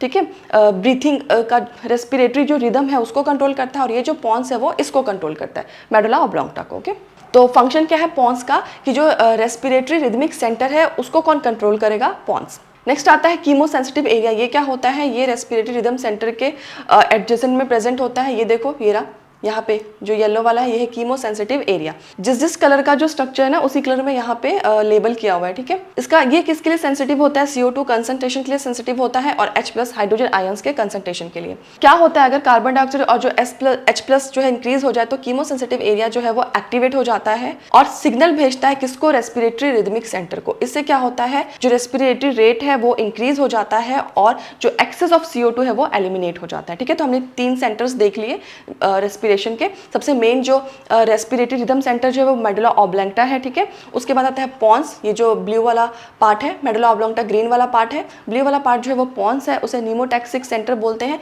इसका फंक्शन है रेस्पिरेटरी रिदमिक सेंटर को कंट्रोल करना। लास्ट में आता है कीमो सेंसिटिव एरिया। ठीक है, ये एडजेसेंट होता है, रेस्पिरेटरी रिदम सेंटर के एडजेसेंट में प्रेजेंट होता है और इसका फंक्शन क्या होता है? एक्सेस ऑफ CO2 को एलिमिनेट करना। नेक्स्ट है पेरिफेरल रिसेप्टर्स, ये क्या होते हैं? ये एओर्टिक आर्च में प्रेजेंट होते हैं, कैरोटिड आर्टरी में प्रेजेंट होते हैं। फंक्शन क्या होता है? ये डिटेक्ट करते हैं CO2 और H+ के कंसंट्रेशन में चेंजेस में। ठीक है, तो CO2 और H+ के कंसंट्रेशन में जो चेंजेस आता है वो कौन डिटेक्ट करता है? ये पेरिफेरल रिसेप्टर्स। ये सिग्नल सेंड करते हैं किसको? रेस्पिरेटरी रिदम सेंटर को करेक्टिव एक्शन के लिए। ओके, यहाँ पे देखो ये फ्लो चार्ट है, CO2 और H+ का कंसंट्रेशन इंक्रीज हो गया। ठीक है, उसके बाद क्या हुआ? कीमो सेंसिटिव एरिया जो है वो एक्टिवेट हो गया, उसने रेस्पिरेटरी रिदमिक सेंटर को सिग्नल भेजा, रेस्पिरेशन का रेट इंक्रीज हो गया और जो एक्सेस ऑफ CO2 है वो एलिमिनेट हो गया। ओके, मोस्ट इंपॉर्टेंट देख लेते हैं, रेस्पिरेटरी रिदम जो सेंटर है वो कहाँ प्रेजेंट है? मेडुला ऑब्लोंगटा में। ये सब हम कर चुके हैं। नेक्स्ट है अब रेस्पिरेटरी सिस्टम्स के डिसऑर्डर्स कौन से? सबसे पहला आता है अस्थमा। इसमें क्या होता है? ब्रीथिंग में डिफिकल्टी होती है। ठीक है, ये विजिंग कॉज करता है, जैसे होता है ना सिसकना। ठीक है, तो ब्रीथिंग में डिफिकल्टी होती है, किसमें? अस्थमा में। इसका कॉज क्या है? इसमें क्या होता है? ब्रोंकाई और ब्रोंक्यूल्स का इन्फ्लेमेशन हो जाता है। इसका सिम्टम क्या है? Wheezing and breathlessness. ओके, इसमें वीजिंग होता है एंड ब्रीथलेसनेस होता है। नेक्स्ट है एम्फीसेमा। क्या होता है एम्फीसेमा में? जो ये एक क्रोनिक रेस्पिरेटरी डिसऑर्डर है। ठीक है, जिसमें जो एल्वियोलाई के वॉल्स जो होते हैं वो डैमेज हो जाते हैं। तो एम्फीसेमा क्या होता है? क्रोनिक रेस्पिरेटरी डिजीज है जिसमें एल्वियोलाई के वॉल्स जो है वो डैमेज हो जाते हैं। इफेक्ट क्या होता है? अब जो एल्वियोलाई का फंक्शन क्या होता है? एल्वियोलाई का फंक्शन होता है, ये मेजर साइट है गैसियस एक्सचेंज का। ठीक है, गैसियस एक्सचेंज के लिए सरफेस एरिया को इंक्रीज करता है। अब एल्वियोलाई वॉल ही डैमेज हो गया तो उससे क्या हो जाएगा? जो रेस्पिरेटरी का सरफेस एरिया है वो डिक्रीज हो जाएगा और जो गैस का एक्सचेंज है वो बहुत कम होगा, लेस एफिशिएंटली होगा। ओके, इसका मेजर कॉज क्या है? कैसे होता है? सिगरेट एंड स्मोकिंग से होता है। Damage to alveolar walls leads to reduced respiratory surface. ठीक है, रेस्पिरेटरी सरफेस जो है वो रिड्यूस हो जाता है जब एल्वियोलाई के वॉल का डैमेज होता है। ओके, नेक्स्ट देखते हैं ऑक्यूपेशनल रेस्पिरेटरी डिसऑर्डर। इसमें क्या होता है? जब लॉन्ग टर्म एक्सपोजर होता है डस्ट से, जो इंडस्ट्री में काम करते हैं उनको ऑक्यूपेशनल रेस्पिरेटरी डिसऑर्डर्स क्रिएट होता है। किसकी वजह से होता है? ग्राइंडिंग इंडस्ट्रीज में जो होते हैं, जो स्टोन ब्रेकिंग इंडस्ट्रीज में होता है, वो डायरेक्ट डस्ट के कॉन्टैक्ट में आते हैं। इसकी वजह से ऑक्यूपेशनल रेस्पिरेटरी डिसऑर्डर्स उनको हो जाता है। एक्सेस जो डस्ट है वो बॉडी डिफेंस मैकेनिज्म को कम करता है। ठीक है, इन्फ्लेमेशन कॉज करता है जिसकी वजह से फाइब्रोसिस हो जाता है। फाइब्रोसिस क्या होता है? फाइब्रस टिश्यू का प्रोलिफरेशन होता है, उसे बोलते हैं फाइब्रोसिस, जिसकी वजह से सीरियस लंग डैमेज होता है। इसको प्रिवेंट कैसे कर सकते हो? वर्कर्स जो है उनको प्रोटेक्टिव मास्क पहनना चाहिए। ओके, अब हम फ्लो चार्ट देख लेते हैं। डस्ट का एक्सपोजर हुआ, इन्फ्लेमेशन हुआ, फाइब्रोसिस फॉर्म हुआ, लंग डैमेज हुआ। ठीक है, फिर सिगरेट स्मोकिंग से क्या हुआ? एल्वियोलाई वॉल जो है वो डैमेज होंगे, एम्फीसेमा होगा और जो रेस्पिरेटरी सरफेस है वो रिड्यूस हो जाएगा। ऑक्यूपेशनल रेस्पिरेटरी डिसऑर्डर्स में क्या होगा? जब हम लॉन्ग टर्म के लिए डस्ट के कांटेक्ट में आएंगे। ठीक है, 1-2 दिन के लिए नहीं, जब लॉन्ग टर्म में कांटेक्ट में आते हैं डस्ट के तब होता है। आपको ना कॉजेस याद होना चाहिए, पूछते हैं what is the cause of asthma. ठीक है, या फिर what is the cause of emphysema. Next अब क्वेश्चंस कर लेते हैं। Which of the following is not a function of the conducting part of the respiratory system? Respiratory system का जो कंडक्टिंग पार्ट है उसका फंक्शन क्या नहीं है? ह्यूमिडिफाइज इनहेल्ड एयर, यस करता है। Brings inhaled air to body temperature, yes. Provide surface area for diffusion and O2 and CO2 no, ये काम है एल्वियोलाई का, ठीक है। तो ये वाला जो फंक्शन है सी वाला, वो इसका फंक्शन नहीं है। Clears inhaled air from foreign particles, yes ये भी इसका फंक्शन है। यहाँ पे फिर फंक्शंस भी लिखे हैं तो वो भी आप पढ़ लेना, हमने अभी किया भी है इसको। हमें करेक्ट सीक्वेंस बताना है रेस्पिरेशन के टाइम, ये भी अभी हमने किया है। तो ये वाला कौन सा होगा, सबसे पहले जाएगा पल्मोनरी वेंटिलेशन होगा, ठीक है, जिसे ब्रीथिंग बोलते हैं। उसके बाद होगा डिफ्यूजन अक्रॉस एल्वियोलर मेम्ब्रेन के अक्रॉस डिफ्यूजन होगा। उसके बाद होगा ट्रांसपोर्ट होगा गैसेस का बाय ब्लड, फिर डिफ्यूजन होगा ब्लड एंड टिश्यूज के बीच में, और लास्ट में यूटिलाइजेशन होगा O2 का बाय सेल्स, ठीक है। यहाँ पे फ्लो चार्ट में हमने अभी आगे भी किया है। Every 100 ml of oxygen blood can deliver approximately, ये भी अभी हमने किया है 5 ml। यहाँ पे इन्होंने फॉर्मूले में भी बता रखा है, देखो 20 - 15, तो ये भी आप देख सकते हो इसका फॉर्मूला क्या है, और अभी हमने किया भी है फैक्ट्स में। In alveoli conditions favour formation of oxyhaemoglobin, because alveoli में ऑक्सीहीमोग्लोबिन का फॉर्मेशन क्यों होता है, ये भी अभी हमने किया है। क्यों, क्योंकि जो पार्शियल प्रेशर ऑफ ऑक्सीजन होता है वो हाई होता है, और जो PCO2 होता है वो लो होता है। ओके, यहाँ पे कॉन्सेप्ट भी लिखा हुआ है, ठीक है। यहाँ पे कॉन्सेप्ट भी लिखा है फ्लो चार्ट में, लो PO2 हाई PO2 हो जाएगा, ठीक है। टिश्यू और एल्वियोलाई में, टिश्यू में हाई PCO2 होगा, एल्वियोलाई में लो PCO2 होगा। टिश्यू में O2 रिलीज होंगे, एल्वियोलाई में O2 जो है वो हीमोग्लोबिन से बाइंड करेगा। नेक्स्ट है एक्सपिरेटरी कैपेसिटी का फॉर्मूला क्या है, ये भी अभी हमने किया है, वो है TV + ERB। Lungs do not collapse even after forceful expiration because of, जो लंग्स है वो नहीं टूटते हैं जब हम फोर्सफुल एक्सपिरेशन करते हैं। क्यों, क्योंकि रेजिडुअल वॉल्यूम की वजह से। Okay, chronic respiratory disorders mainly caused by cigarette smoking is, chronic respiratory disease कौन सा जो सिगरेट से होता है वो है एम्फीसेमा, ये भी अभी हमने किया है।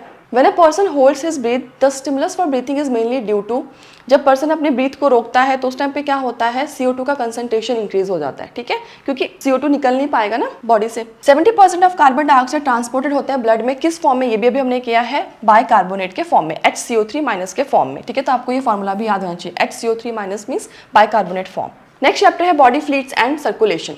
अब जो हमारी बॉडी में वेस्ट मटेरियल और जो हार्मफुल सब्सटेंस फॉर्म हुए हैं वो हमारी बॉडी से रिमूव भी होना चाहिए कंटिन्यूअसली, ठीक है, एक हेल्दी फंक्शनिंग के लिए बॉडी के लिए। इसीलिए एक डिफरेंट मैकेनिज्म है, ठीक है, बॉडी के वेस्ट मटेरियल को रिमूव करने के लिए। डिफरेंट ग्रुप्स ऑफ एनिमल्स हैं, उनमें डिफरेंट स्ट्रक्चर्स है, जैसे कि स्पॉन्जी एंड सीलेंट्रेट्स हो गया, वो क्या करते हैं, वाटर को सर्कुलेट करते हैं from their surrounding through their body cavities, ठीक है, ताकि जिससे कि सेल्स जो है वो इन सब सब्सटेंसेस को रिमूव कर सके। तो जो सिंपल ऑर्गेनिजम्स होते हैं जैसे स्पॉन्जेस एंड सीलेंट्रेट्स, तो उनमें जो वेस्ट मटेरियल होता है वो भी वाटर के सर्कुलेशन से बॉडी से बाहर जाता है।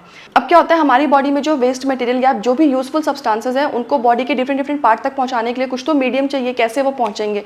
तो उसके लिए क्या होता है, हार्मफुल सब्सटेंसेस को भी उनके पर्टिकुलर सिस्टम या ऑर्गन तक पहुंचाने के लिए एक मीडियम की जरूरत होती है, एक फ्लूइड की जरूरत होती है जो उनको उस पर्टिकुलर पार्ट तक लेके जाए ताकि वो बॉडी से बाहर जा सके। वो क्या होता है, तो जो कॉम्प्लेक्स ऑर्गेनिजम्स होते हैं उनमें स्पेशल फ्लूइड होता है, ठीक है, जो ऐसे मटेरियल्स को ट्रांसपोर्ट करता है। और वो भी स्पेशल फ्लूइड में कौन सा फ्लूइड होता है, ब्लड होता है। मोस्ट कॉमनली बॉडी फ्लूइड है, ठीक है, जो कि हायर ऑर्गन्स में होता है इंक्लूडिंग ह्यूमंस। ये तो स्पेशल फ्लूइड क्या है, ब्लड है। एक और बॉडी फ्लूइड है ब्लड के अलावा, वो है लिम्फ। ये भी हेल्प करता है सब्सटेंसेस के ट्रांसपोर्ट में। सबसे जो मेन है स्पेशल फ्लूइड है जो सब्सटेंसेस के ट्रांसपोर्ट में हेल्प करता है वो है ब्लड, ठीक है, स्पेशल फ्लूइड ब्लड है मोस्ट इंपॉर्टेंट। ब्लड के बाद आता है लिम्फ। तो जो बॉडी फ्लूइड्स होते हैं ब्लड एंड लिम्फ, इनका फंक्शन क्या है कि जो यूजफुल सब्सटेंसेस है, न्यूट्रिएंट्स हैं, और जो हार्मफुल सब्सटेंसेस हैं उनका बॉडी में ट्रांसपोर्ट करना। अब देखते हैं ब्लड क्या है। ब्लड एक स्पेशल कनेक्टिव टिश्यू है, very important special connective tissue is blood. इसमें क्या क्या होता है, प्लाज्मा होता है जो फ्लूइड वाला पार्ट होता है, और दूसरा होता है फॉर्म्ड एलिमेंट्स। फॉर्म्ड एलिमेंट्स में RBC, WBC एंड प्लेटलेट्स आते हैं। तो यहाँ पे देखो दिखाया गया है, ये जो पार्ट है फ्लूइड वाला मैट्रिक्स वाला वो प्लाज्मा है 55%, और जो 45% होते हैं वो फॉर्म्ड एलिमेंट्स होते हैं। फॉर्म्ड एलिमेंट्स में RBC, WBC एंड प्लेटलेट्स आते हैं। प्लाज्मा क्या होता है, ये स्ट्रॉक कलर का विस्कस फ्लूइड होता है, 55% ऑफ ब्लड कंसिस्ट करता है। ओके, कॉम्पोजिशन क्या होता है प्लाज्मा में, प्लाज्मा में वाटर जो है 90 to 92% प्रेजेंट होता है, प्रोटीन्स होते हैं 6 to 8%। मेजर प्लाज्मा प्रोटीन्स देख लेते हैं। प्लाज्मा में ये कुछ 3 प्रोटीन्स है जो प्रेजेंट होते हैं। सबसे पहला आता है फाइब्रिनोजन। इसका फंक्शन क्या होता है, ये ब्लड की क्लॉटिंग में हेल्प करता है, वेरी इंपॉर्टेंट फाइब्रिनोजन, ठीक है, और ब्लड क्लॉटिंग को बायोलॉजिकल टर्म में कोआगुलेशन भी बोलते हैं। ग्लोबुलिन्स का फंक्शन क्या होता है, ये बॉडी के डिफेंस मैकेनिज्म में इन्वॉल्व होता है, ठीक है, बॉडी के इम्यून सिस्टम में प्रेजेंट होता है ग्लोबुलिन्स। एल्बुमिन्स क्या होते हैं, ये ब्लड में ऑस्मोटिक बैलेंस को मेंटेन करता है, वो है एल्बुमिन। मिनरल्स कौन से प्लाज्मा में प्रेजेंट है, Na+, sodium, calcium, magnesium, bicarbonate, chloride, ये कुछ मिनरल्स है जो प्लाज्मा में प्रेजेंट है। कुछ अदर सब्सटेंसेस भी प्रेजेंट है जैसे कि ग्लूकोज हो गया, अमीनो एसिड हो गया, लिपिड हो गया, ये ट्रांसपोर्टेड होते हैं through the plasma he. Clotting factors क्या होते हैं? क्लॉटिंग फैक्टर्स जो होते हैं वो प्लाज्मा में इनएक्टिव फॉर्म में प्रेजेंट होते हैं, ठीक है, और ब्लड की कोगुलेशन में हेल्प करते हैं जब वो एक्टिवेटेड हो। जब हमें चोट लगती है तो आप देखते हो ना क्लॉट का फॉर्मेशन होता है, वो क्यों फॉर्म होता है? किस प्रोटीन की वजह से? एल्बुमिन प्रोटीन की वजह से, जो कि ब्लड के प्लाज्मा में प्रेजेंट है। ये क्या करते हैं? चोट जब हमें लगती है तो ये क्लॉट फॉर्म कर देते हैं ताकि जो ब्लीडिंग का लॉस है वो ज्यादा ना हो सके, ठीक है। सीरम क्या होता है? Plasma without clotting factor is called serum. बिना क्लॉटिंग फैक्टर के अगर ब्लड है तो उसे सीरम बोलेंगे। प्लाज्मा को हमने क्या कहा कि प्लाज्मा जो है बिना क्लॉटिंग फैक्टर के उसे हम सीरम बोलेंगे, ठीक है। और प्लाज्मा क्या हो गया? Serum plus clotting factor is a plasma. Flow chart देख लेते हैं। ब्लड जो है प्लाज्मा में 55% होता है, वाटर 90 to 92% होता है, प्रोटीन 6 to 8% होते हैं, और ये जो है मेजर प्रोटीन्स प्रेजेंट है, ओके। अब फॉर्म्ड एलिमेंट्स देख लेते हैं। फॉर्म्ड एलिमेंट्स कितने होते हैं? 45% होते हैं। इनमें आरबीसी होता है, आरबीसी को इथ्रोसाइट भी बोलते हैं, डब्ल्यूबीसी को ल्यूकोसाइट भी बोलते हैं, और प्लेटलेट्स को थ्रोम्बोसाइट्स भी बोलते हैं। अब इथ्रोसाइट क्या है, आरबीसी क्या है? मोस्ट एबेंडेंट ब्लड सेल में सबसे ज्यादा क्या प्रेजेंट है? इथ्रोसाइट। कहाँ पे प्रोड्यूस होता है? रेड बोन मैरो में। कितना है ये? 5 से 5.5 मिलियन पर mm³ होता है, ठीक है, blood of healthy adult mail में। शेप क्या है आरबीसी का? बाइकॉन्केव है। ई न्यूक्लिएटेड होता है। ई न्यूक्लिएटेड मींस कि इसमें न्यूक्लियस प्रेजेंट नहीं होगा। मोस्ट ऑफ द मैमल्स में जो आरबीसी है वो ई न्यूक्लिएटेड होता है। Very important, which of the following is E nucleated, ठीक है, जो कि मैमल्स में प्रेजेंट है वो आरबीसी, इथ्रोसाइट। इसमें क्या होता है? आरबीसी में हीमोग्लोबिन प्रेजेंट होता है, ओके। हीमोग्लोबिन क्या है? आयरन कंटेनिंग रेड पिगमेंट है, और ये क्या करता है? जो रेस्पिरेटरी गैसेस है उनको ट्रांसपोर्ट में हेल्प करता है, हीमोग्लोबिन, ठीक है। नॉर्मल हीमोग्लोबिन लेवल क्या है? 12 to 16 पर 100 ml of blood. Life span कितना होता है आरबीसी का? 120 डेज। डिस्ट्रक्शन कैसे होता है? जो आरबीसी का डिस्ट्रक्शन है वो कहाँ पे होता है? स्प्लीन में होता है। इसकी वजह से स्प्लीन को ग्रेवयार्ड ऑफ आरबीसी भी बोला जाता है, वेरी इंपॉर्टेंट। आरबीसी प्रोड्यूस कहाँ पे होगा? रेड बोन मैरो में, और डिस्ट्रॉय कहाँ होगा? स्प्लीन में, इसलिए स्प्लीन को ग्रेवयार्ड ऑफ आरबीसी भी बोलते हैं। ल्यूकोसाइट, डब्ल्यूबीसी, ये क्या होता है? व्हाइट ब्लड सेल्स होता है, कलरलेस होता है, इसमें हीमोग्लोबिन नहीं होता है, और ये न्यूक्लिएटेड होता है, मींस इसमें न्यूक्लियस प्रेजेंट होगा। कितना होता है ये ब्लड में? 6000 से 8000 पर mm³। ये शॉर्ट लिव्ड होता है, कम लाइफ के लिए होता है। कितने टाइप्स के डब्ल्यूबीसी होते हैं? 2 टाइप्स के होते हैं, granulocyte and A granulocyte. Granulocytes mean इनमें ग्रेन्यूल्स प्रेजेंट होंगे, और ए ग्रेनुलोसाइट में ग्रेन्यूल्स प्रेजेंट नहीं होंगे। ग्रेनुलोसाइट्स के एग्जांपल है neutrophils, eosinophils and basophils. A granulocytes में आते हैं लिम्फोसाइट्स एंड मोनोसाइट्स। ये क्या होता है हम 1-1 करके पढ़ेंगे।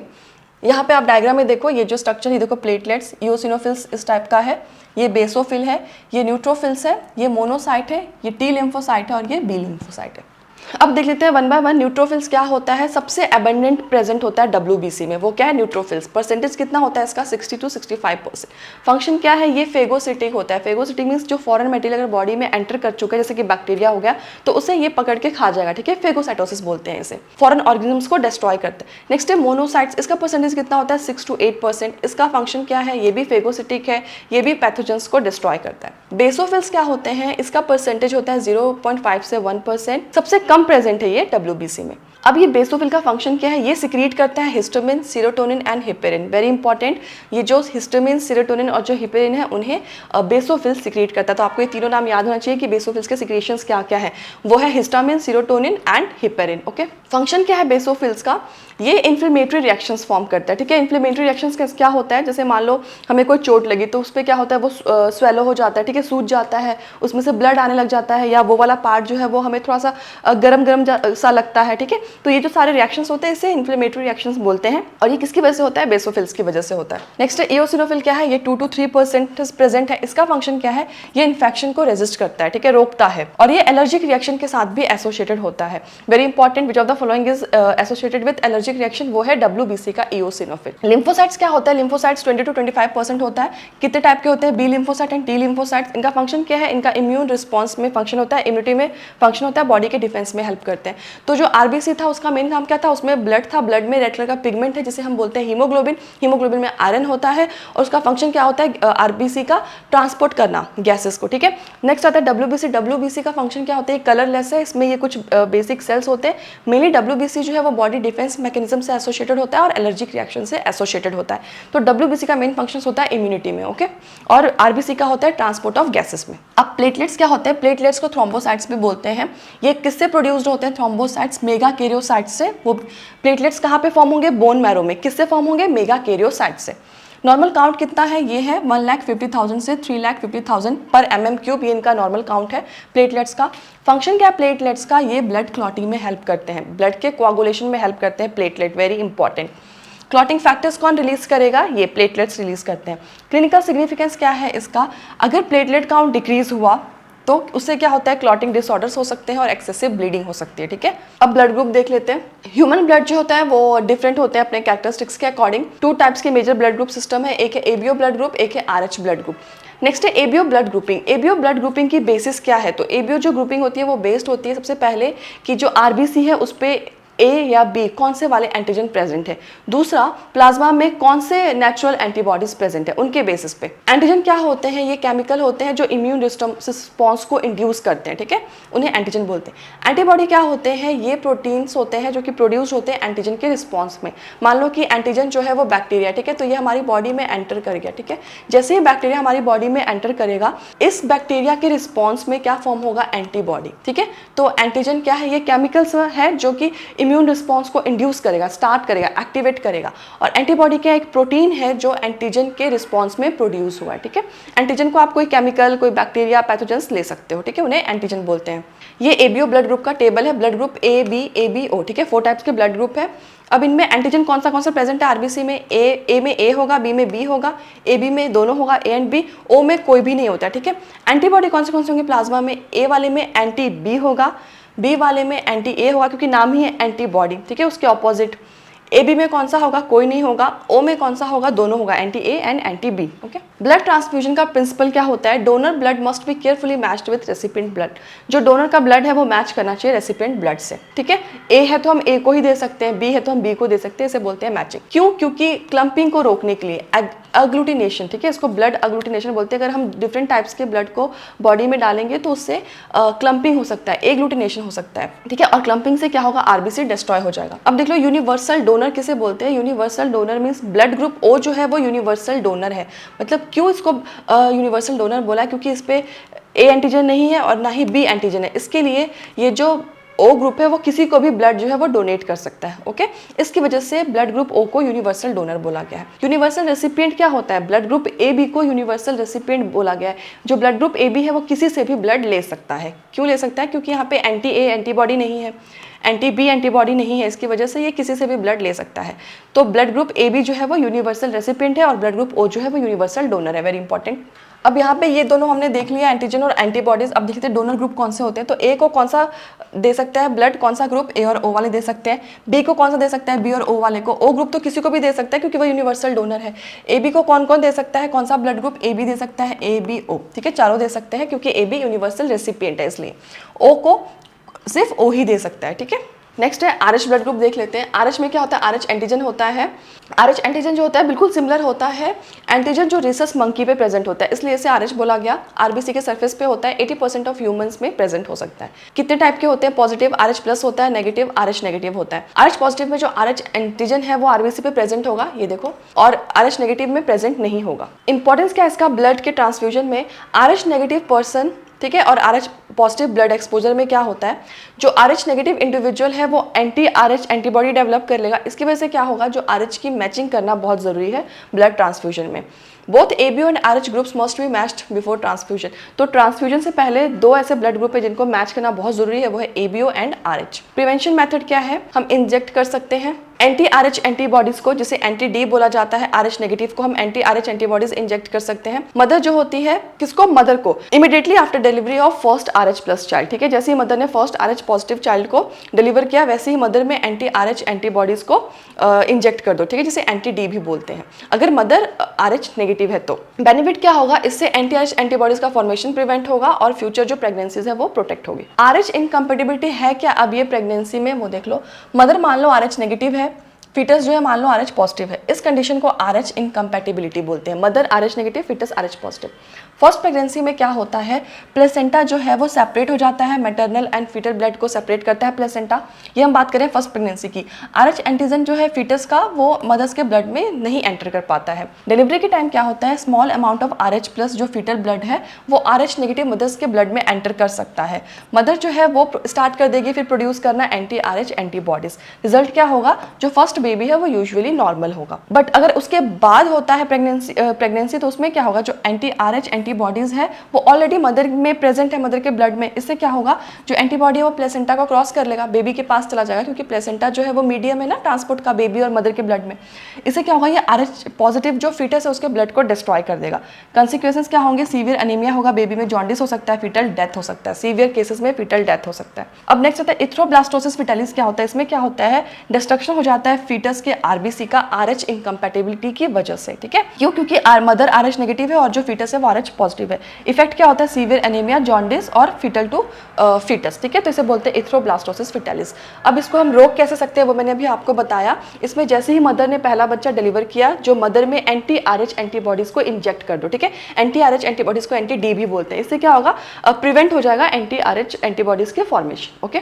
ये फ्लो चार्ट दिया हुआ है जो मैंने अभी आपको यहाँ पे समझाया। Incompatibility in pregnancy, RH incompatibility, RH negative mother, RH positive foetus, first delivery, foetal RH blood जो एंटर करेगा मदर में, anti-RH एंटीबॉडी प्रोड्यूस होगा। नेक्स्ट जो प्रेगनेंसी होगा वो RH पॉजिटिव होगा, एंटीबॉडीज जो प्लेसेंटा को क्रॉस करेंगे, फीटल RBC का डिस्ट्रक्शन होगा, उससे क्या होगा, बेबी को इथ्रोब्लास्टोसिस फीटालिस होगा। इसमें क्या होता है, इथ्रोब्लास्टोसिस फीटालिस में क्या होता है, बेबी का जो RBC है उसका डिस्ट्रक्शन होता है, इसलिए इसको बोला इथ्रोब्लास्टोसिस, ठीक है। जिससे बेबी को अनीमिया हो सकता है या फिर सीवियर केसेस में डेथ भी हो सकता है बेबी का, ओके। अब कोगुलेशन देख लेते हैं, क्लॉटिंग क्या होता है। ब्लड कोगुलेशन जो होता है एक मैकेनिज्म होता है जो एक्सेसिव ब्लीडिंग ब्लड के लॉस को रोकता है, ओके।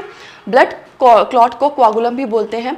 एक डार्क रेडिश ब्राउन क्लॉट होता है जो इंजरी के साइट पे फॉर्म होता है। ये किस किस का बना होता है ब्लड क्लॉट, इसमें नेटवर्क होता है फाइब्रिन थ्रेड्स का, ठीक है, जो कि ट्रैप, अब फाइब्रिन थ्रेड किसको ट्रैप करता है, डेड ब्लड सेल्स को, डैमेज ब्लड सेल्स को और प्लेटलेट्स को। तो ये ब्लड क्लॉट में क्या होता है, फाइब्रिन थ्रेड का नेटवर्क होता है और फाइब्रिन थ्रेड के अंदर dead blood cells, damage blood cells और प्लेटलेट्स प्रेजेंट होते हैं। मैकेनिज्म क्या होता है ब्लड क्लॉटिंग का, सबसे पहला स्टेप कौन सा है, फाइब्रिनोजन जो है फाइब्रिन फॉर्म करेगा, ठीक है। फाइब्रिनोजन जो है वो प्लाज्मा प्रोटीन का इनएक्टिव फॉर्म है और जो फाइब्रिन है वो एक्टिव फॉर्म है। इसका कन्वर्जन कौन सा क्या करेगा, एंजाइम थ्रोम्बिन इनको कन्वर्ट करेगा, ठीक है। तो फाइब्रिनोजन को थ्रोम्बिन ने फाइब्रिन में कन्वर्ट किया, ओके। दूसरे स्टेप में क्या होगा, प्रोथ्रोम्बिन कन्वर्ट होगा थ्रोम्बिन में। प्रोथ्रोम्बिन भी इनएक्टिव फॉर्म है और थ्रोम्बिन एक्टिव फॉर्म है, ठीक है। रिएक्शन है प्रोथ्रोम्बिन इनटू थ्रोम्बिन। स्टेप 3 में क्या होगा, रोल आएगा अब थ्रोम्बोकाइनेज का। ये क्या करेगा, ये एंजाइम है, ठीक है, ये एक्टिवेट करता है कन्वर्जन ऑफ प्रोथ्रोम्बिन को इनटू थ्रोम्बिन में, ठीक है। Thrombokinase is a enzyme complex. Cascade mechanism क्या होता है, ब्लड क्लॉटिंग जो है वो एक series of linked enzymatic reaction है, ठीक है। तो इसे बोलते हैं कैस्केड, मतलब जो ब्लड क्लॉटिंग है वो एक स्टेप है, ठीक है, एंजाइम कैटलाइज्ड रिएक्शन है जिसे हम कैस्केड मैकेनिज्म बोलते हैं। कैरेक्टरिस्टिक क्या है, इसमें बहुत सारे क्लॉटिंग फैक्टर्स इन्वॉल्व होते हैं। फैक्टर्स जो है वो प्लाज्मा में इनएक्टिव फॉर्म होंगे, फिर बाद में एक्टिव फॉर्म में वो कन्वर्ट होंगे, ओके। जैसे यहाँ पे फाइब्रिनोजन फाइब्रिन में कन्वर्ट हो रहा है, उसे कौन कन्वर्ट कर रहा है, कौन सा एंजाइम, थ्रोम्बिन, ठीक है। फिर प्रोथ्रोम्बिन जो है वो थ्रोम्बिन में कन्वर्ट हो रहा है थ्रोम्बोकाइनेज एंजाइम की हेल्प से, ओके। रोल क्या होता है प्लेटलेट्स का, इंजरी जब लगती है वो प्लेटलेट को एक्टिव कर देते हैं, ठीक है। प्लेटलेट्स जो है वो क्लॉटिंग फैक्टर्स रिलीज करता है और फिर उसके बाद क्लॉटिंग मैकेनिज्म जो है वो स्टार्ट होता है। प्लेटलेट्स जो है बहुत इंपॉर्टेंट है ब्लड क्लॉटिंग के लिए। रोल क्या होता है इसमें, डैमेज टिश्यू का, इंजर्ड जो टिश्यू होते हैं वो रिलीज करते हैं फैक्टर्स को और कोगुलेशन में भी हेल्प करते हैं। तो इंजर्ड का, डैमेज टिश्यू का भी रोल होता है क्लॉट के फॉर्मेशन में। रोल क्या होता है कैल्शियम आयंस का, ये ब्लड क्लॉटिंग के लिए इंपॉर्टेंट है। तो जो ब्लड क्लॉटिंग रिएक्शन होता है उसके लिए कैल्शियम आयन इंपॉर्टेंट है, very important. Which of the following mineral is और element is essential for the blood clotting, वो है कैल्शियम। ये स्टेप है, इंजरी हुआ, ट्रॉमा हुआ, प्लेटलेट एक्टिवेट हुआ, रिलीज किया उन्होंने क्लॉटिंग फैक्टर्स को, फिर थ्रोम्बोकाइनेज फॉर्मेशन हुआ, प्रोथ्रोम्बिन थ्रोम्बिन में कन्वर्ट हुआ, थ्रोम्बिन फाइब्रिनोजन में, फाइब्रिनोजन फैम्ब्रिन में, और ब्लड क्लॉट का फॉर्मेशन हुआ जिसे कोगुलम भी बोलते हैं। ब्लड क्लॉट को कोगुलम भी बोलते हैं। ब्लड क्लॉट में फाइब्रिन थ्रेड होता है और फाइब्रिन थ्रेड के अंदर ये तीनों चीजें होती हैं, dead blood cells, damage blood cells and platelets, okay. Next है लिम्फ, ठीक है। ये देख लेते हैं क्या होता है, मोस्ट इंपॉर्टेंट है। जो फ्लूइड टिश्यू सेल्स के बीच में प्रेजेंट होते हैं उसे टिश्यू फ्लूइड बोला जाता है और टिश्यू फ्लूइड को इंटरस्टिशियल फ्लूइड भी बोलते हैं। इंटरस्टिशियल फ्लूइड जो होता है उसका जो मिनरल कंपोजिशन होता है प्लाज्मा के सिमिलर होता है, बस इसमें क्या होता है, प्लाज्मा प्रोटीन और फॉर्म्ड एलिमेंट्स प्रेजेंट नहीं होते। टिश्यू फ्लूइड या इंटरस्टिशियल फ्लूइड का फंक्शन क्या है, ये एक्सचेंज करते हैं न्यूट्रिएंट्स का, रेस्पिरेटरी गैसेस का और वेस्ट प्रोडक्ट का, और ये सब किसके थ्रू होता है, टिश्यू फ्लूइड के थ्रू होता है। अब नेक्स्ट आता है लिम्फ क्या है। लिम्फ जो है ये फ्लूइड है जो लिम्फेटिक वेसल्स के अंदर प्रेजेंट होते हैं, ठीक है, इसलिए इसको लिम्फ बोला गया है। कैरेक्टरिस्टिक क्या है, ये कलरलेस फ्लूइड है, इनमें स्पेशलाइज्ड सेल्स होता है जिसे लिम्फोसाइट्स बोलते हैं। तो लिम्फ क्या हुआ, फ्लूइड हुआ जो किसमें प्रेजेंट हुआ, लिम्फेटिक वेसल्स में, और इनके सेल्स को लिम्फोसाइट्स बोलते हैं और ये कलरलेस होते हैं। फंक्शन क्या है लिम्फ का, इम्यूनिटी, मेजर फंक्शन क्या है, इम्यूनिटी है। क्यों, क्योंकि इनमें लिम्फोसाइट्स होता है जो इम्यून रिस्पॉन्स को के लिए रिस्पॉन्सिबल होते हैं। दूसरा है ट्रांसपोर्ट में, ये कैरी करते हैं न्यूट्रिएंट्स और हार्मोन्स को, पर मेजर जो रोल होता है वो इम्यूनिटी में होता है। तीसरा क्या फंक्शन है लिम्फ का, फैट ऑब्जॉर्प्शन में। फैट जो है वो एब्जॉर्ब होता है किसके थ्रू, लिम्फ के थ्रू। वेरी इंपॉर्टेंट, फैट किससे एब्जॉर्ब होगा, लिम्फ के थ्रू, ठीक है। साइट क्या होता है फैट ऑब्जॉर्प्शन का, लैक्टियस प्रेजेंट इन इंटेस्टिनल विलाई। जो इंटेस्टिनल विलाई होता है ना, इंटेस्टाइन में जो विलाई प्रेजेंट होते हैं वहाँ पे लैक्टियल्स होते हैं। वो जो लैक्टियल्स होते हैं वो साइट है फैट के एब्जॉर्प्शन का। Very important, which of the following is the site of fat absorption, that is lacteal. और ये लैक्टियल कहाँ पे प्रेजेंट है, इंटेस्टाइन के विलाई पे, ओके। अब यहाँ पे फ्लो चार्ट दिया, blood capillaries, water plus small solutes जो है बाहर आए, टिश्यू फ्लूइड्स में गए, इंटरस्टिशियल फ्लूइड में गए, इनको किसने कलेक्ट किया, लिम्फेटिक वेसल्स ने, ठीक है। फिर वो कहाँ पे जाएंगे, लिम्फ में, और लिम्फ जो है वो मेजर वेन्स पे, फिर उसके बाद वो रिटर्न हो जाएंगे। एक और डेफिनेशन देख लेते हैं इंटरस्टिशियल फ्लूइड का। डेफिनेशन क्या होता है, जैसे ब्लड जो है वो कैपिलरीज के थ्रू जब फ्लो करता है ना, उस टाइम पे क्या होता है, कुछ जो वाटर है और जो कुछ स्मॉल सॉल्युबल मॉलिक्यूल्स हैं वो क्या होते हैं, टिश्यू स्पेसेस में आकर के ये बाहर की तरफ आ जाते हैं, ठीक है, टिश्यू स्पेसेस के अंदर आ जाते हैं, इसलिए इनको बोला गया है टिश्यू फ्लूइड, ठीक है। तो टिश्यू फ्लूइड क्या हुआ, जब ब्लड कैपिलरीज से फ्लो करता है तो कुछ थोड़ा अमाउंट ऑफ वाटर और कुछ जो स्मॉल सॉल्युबल सब्सटेंसेस होते हैं वो क्या करते हैं, वो टिश्यू के बाहर आ जाते हैं, ठीक है। ये देखो कैपिलरी से ब्लड ट्रांसपोर्ट कर रहा है और यहाँ से देखो ये बाहर आ गया वाटर और कुछ वाटर सॉल्युबल प्रोटीन्स, ठीक है, या सब्सटेंसेस, ओके। इसलिए इनको इंटरस्टिशियल फ्लूइड बोला गया है। नेक्स्ट है सर्कुलेटरी पाथवेज। तो कितने टाइप के सर्कुलेटरी सिस्टम होते हैं, एक होता है ओपन सर्कुलेटरी सिस्टम जो किसमें होता है, आर्थ्रोपोड एंड मॉलस्क में। इसका फीचर क्या है, जो ब्लड, इसको ओपन क्यों बोला गया है, जो ब्लड है वो पंप होगा, हार्ट जो है ब्लड वेसल्स के थ्रू जाएगा, फिर बॉडी कैविटीज साइनस में जाएगा, ठीक है। इसमें जो ब्लड होता है वो डायरेक्टली बात करता है टिश्यू में। Blood is not always confined with blood vessels. Blood vessels में जरूरी नहीं कि हमेशा जो है ब्लड प्रेजेंट रहे। क्लोज सर्कुलेटरी सिस्टम में क्या होता है, ये एनलिडा और कॉर्डेट्स में होता है। इसमें क्या होता है, जो ब्लड है वो हमेशा फ्लो करेगा एक close network of blood vessels के थ्रू, ठीक है। तो ओपन सर्कुलेटरी सिस्टम में क्या होता है, ब्लड जो होता है वो ब्लड वेसल्स के थ्रू फ्लो नहीं करता है, इसलिए उसको ओपन बोला गया है, ठीक है। और क्लोज में क्या होता है, ब्लड हमेशा जो है वो ब्लड वेसल्स के थ्रू फ्लो करेगा। क्लोज सर्कुलेशन जो है वो मोर एफिशिएंट होता है देन द ओपन सर्कुलेशन। अब ये हार्ट चैम्बर्स है, फिशेस में 2 चैम्बर होते हैं, एम्फीबियंस में 3 होते हैं, रेप्टाइल्स में 3 होते हैं, क्रोकोडाइल्स में 4 होते हैं। रेप्टाइल्स में एक्सेप्ट क्रोकोडाइल्स को छोड़ के बर्ड्स में 4 होते हैं, मैमल्स में 4 होते हैं। फिशेस में क्या होता है, हार्ट जो है पंप करता है डीऑक्सीजनेटेड ब्लड टू गिल्स, फिर ब्लड जो है वो ऑक्सीजनेटेड होता है गिल्स में, फिर ऑक्सीजनेटेड ब्लड जो है वो बॉडी में सप्लाई होता है, और जो डीऑक्सीजनेटेड ब्लड है वो हार्ट में चला जाता है। इसे बोलते हैं सिंगल सर्कुलेशन। तो इसमें क्या है, सिंगल सर्कुलेशन क्यों बोला गया, कि जो ब्लड है वो हार्ट से सिर्फ एक ही बार पास कर रहा है, ठीक है, एक ही कंप्लीट साइकिल में। एम्फीबियंस एंड रेप्टाइल्स में क्या होता है, एक्सेप्ट क्रोकोडाइल्स, जो ब्लड है वो लेफ्ट एट्रियम जो है वो रिसीव करेगा ऑक्सीजनेटेड ब्लड, राइट एट्रियम जो है वो रिसीव करेगा डीऑक्सीजनेटेड ब्लड, और जो दोनों है वो एक सिंगल वेंट्रिकल में मिक्स हो जाएंगे, और इसे बोलते हैं इनकम्प्लीट डबल सर्कुलेशन। मिक्सिंग जो होता है ऑक्सीजनेटेड एंड डीऑक्सीजनेटेड ब्लड का वो होता है, इसलिए इसको बोला है incomplete double circulation, okay. Birds, mammals and crocodiles में क्या होता है, ब्लड जो होगा लेफ्ट साइड जो होगा हार्ट का वो ऑक्सीजनेटेड ब्लड कैरी करेगा, और जो राइट साइड होगा हार्ट का वो डीऑक्सीजनेटेड ब्लड कैरी करेगा। यहाँ पे ब्लड की मिक्सिंग नहीं होगी, इसलिए इसको कंप्लीट डबल सर्कुलेशन बोला जाता है। कंप्लीट सेपरेशन है, मींस ऑक्सीजनेटेड और जो डीऑक्सीजनेटेड ब्लड है वो अलग अलग है, सेपरेट है, इसलिए ये डबल सर्कुलेशन है और कंप्लीट है, ओके। यहाँ पे फ्लो चार्ट है। ओपन सर्कुलेशन किसमें होता है, आर्थ्रोपोड मॉलस्क में ब्लड जो है साइनस में एंटर करता है। क्लोज सर्कुलेशन में क्या होता है, एनलिड एंड कॉर्डेट्स में ब्लड जो है वो ब्लड वेसल्स के अंदर रहता है। फिश में सिंगल सर्कुलेशन होता है, एम्फीबियंस एंड रेप्टाइल्स में complete double circulation, incomplete double circulation. Birds and mammals and crocodiles में कंप्लीट डबल सर्कुलेशन, ठीक है। तो इनकम्प्लीट डबल सर्कुलेशन किसमें होगा, एम्फीबियंस एंड रेप्टाइल्स में। कंप्लीट डबल सर्कुलेशन होगा बर्ड्स, मैमल्स एंड क्रोकोडाइल्स में, और फिशेस में एक सिंगल सर्कुलेशन होगा, ओके। अब ह्यूमन सर्कुलेटरी सिस्टम क्या है, ह्यूमन सर्कुलेटरी सिस्टम में क्या क्या आता है, ब्लड एंड वेस्कुलर सिस्टम आता है, जिसमें heart, blood vessels and blood आता है। टाइप क्या है, क्लोज सर्कुलेटरी सिस्टम है। कहाँ लोकेटेड है, थोरेसिक, हार्ट जो है थोरेसिक कैविटी 2 लंग्स के बीच में स्लाइटली टिल्टेड होता है टुवर्ड्स द लेफ्ट साइड। इसका साइज क्या है, एक क्लेंच्ड फिस्ट की तरह इसका साइज होता है हार्ट का, ऐसे, ठीक है, क्लेंच्ड फिस्ट इसको बोलते हैं, ओके। कवरिंग क्या होती है हार्ट की, 2 पेरिकार्डियम डबल वॉल्ड मेम्ब्रेनस होता है जो कि हार्ट के अराउंड कवर होता है। हार्ट की कवरिंग को बोलते हैं पेरिकार्डियम, जो कि डबल वॉल्ड होता है। पेरिकार्डियम के अंदर क्या होता है, पेरिकार्डियल फ्लूइड होता है, जो कहाँ पे प्रेजेंट है, पेरिकार्डियल मेम्ब्रेन्स के बीच में। क्या करता है, ये हार्ट बीट के टाइम फ्रिक्शन को रिड्यूस करता है। सेप्टा क्या होते हैं हार्ट के, इंटर एट्रियल जो सेप्टा है वो राइट और लेफ्ट एट्रिया को सेपरेट करेगा। इंटर वेंट्रिकल सेप्टा जो है वो राइट एंड लेफ्ट वेंट्रिकल्स को सेपरेट करेगा। एट्रियो वेंट्रिकल सेप्टा जो है वो एट्रिया एंड वेंट्रिकल्स को सेपरेट करेगा। ट्राइकुस्पिड वाल्व क्या होते हैं, ये राइट एट्रियम और राइट वेंट्रिकल के बीच में प्रेजेंट होते हैं, और इनका स्ट्रक्चर कैसा होता है, 3 कस्प फ्लैप्स जैसा, ये देखो।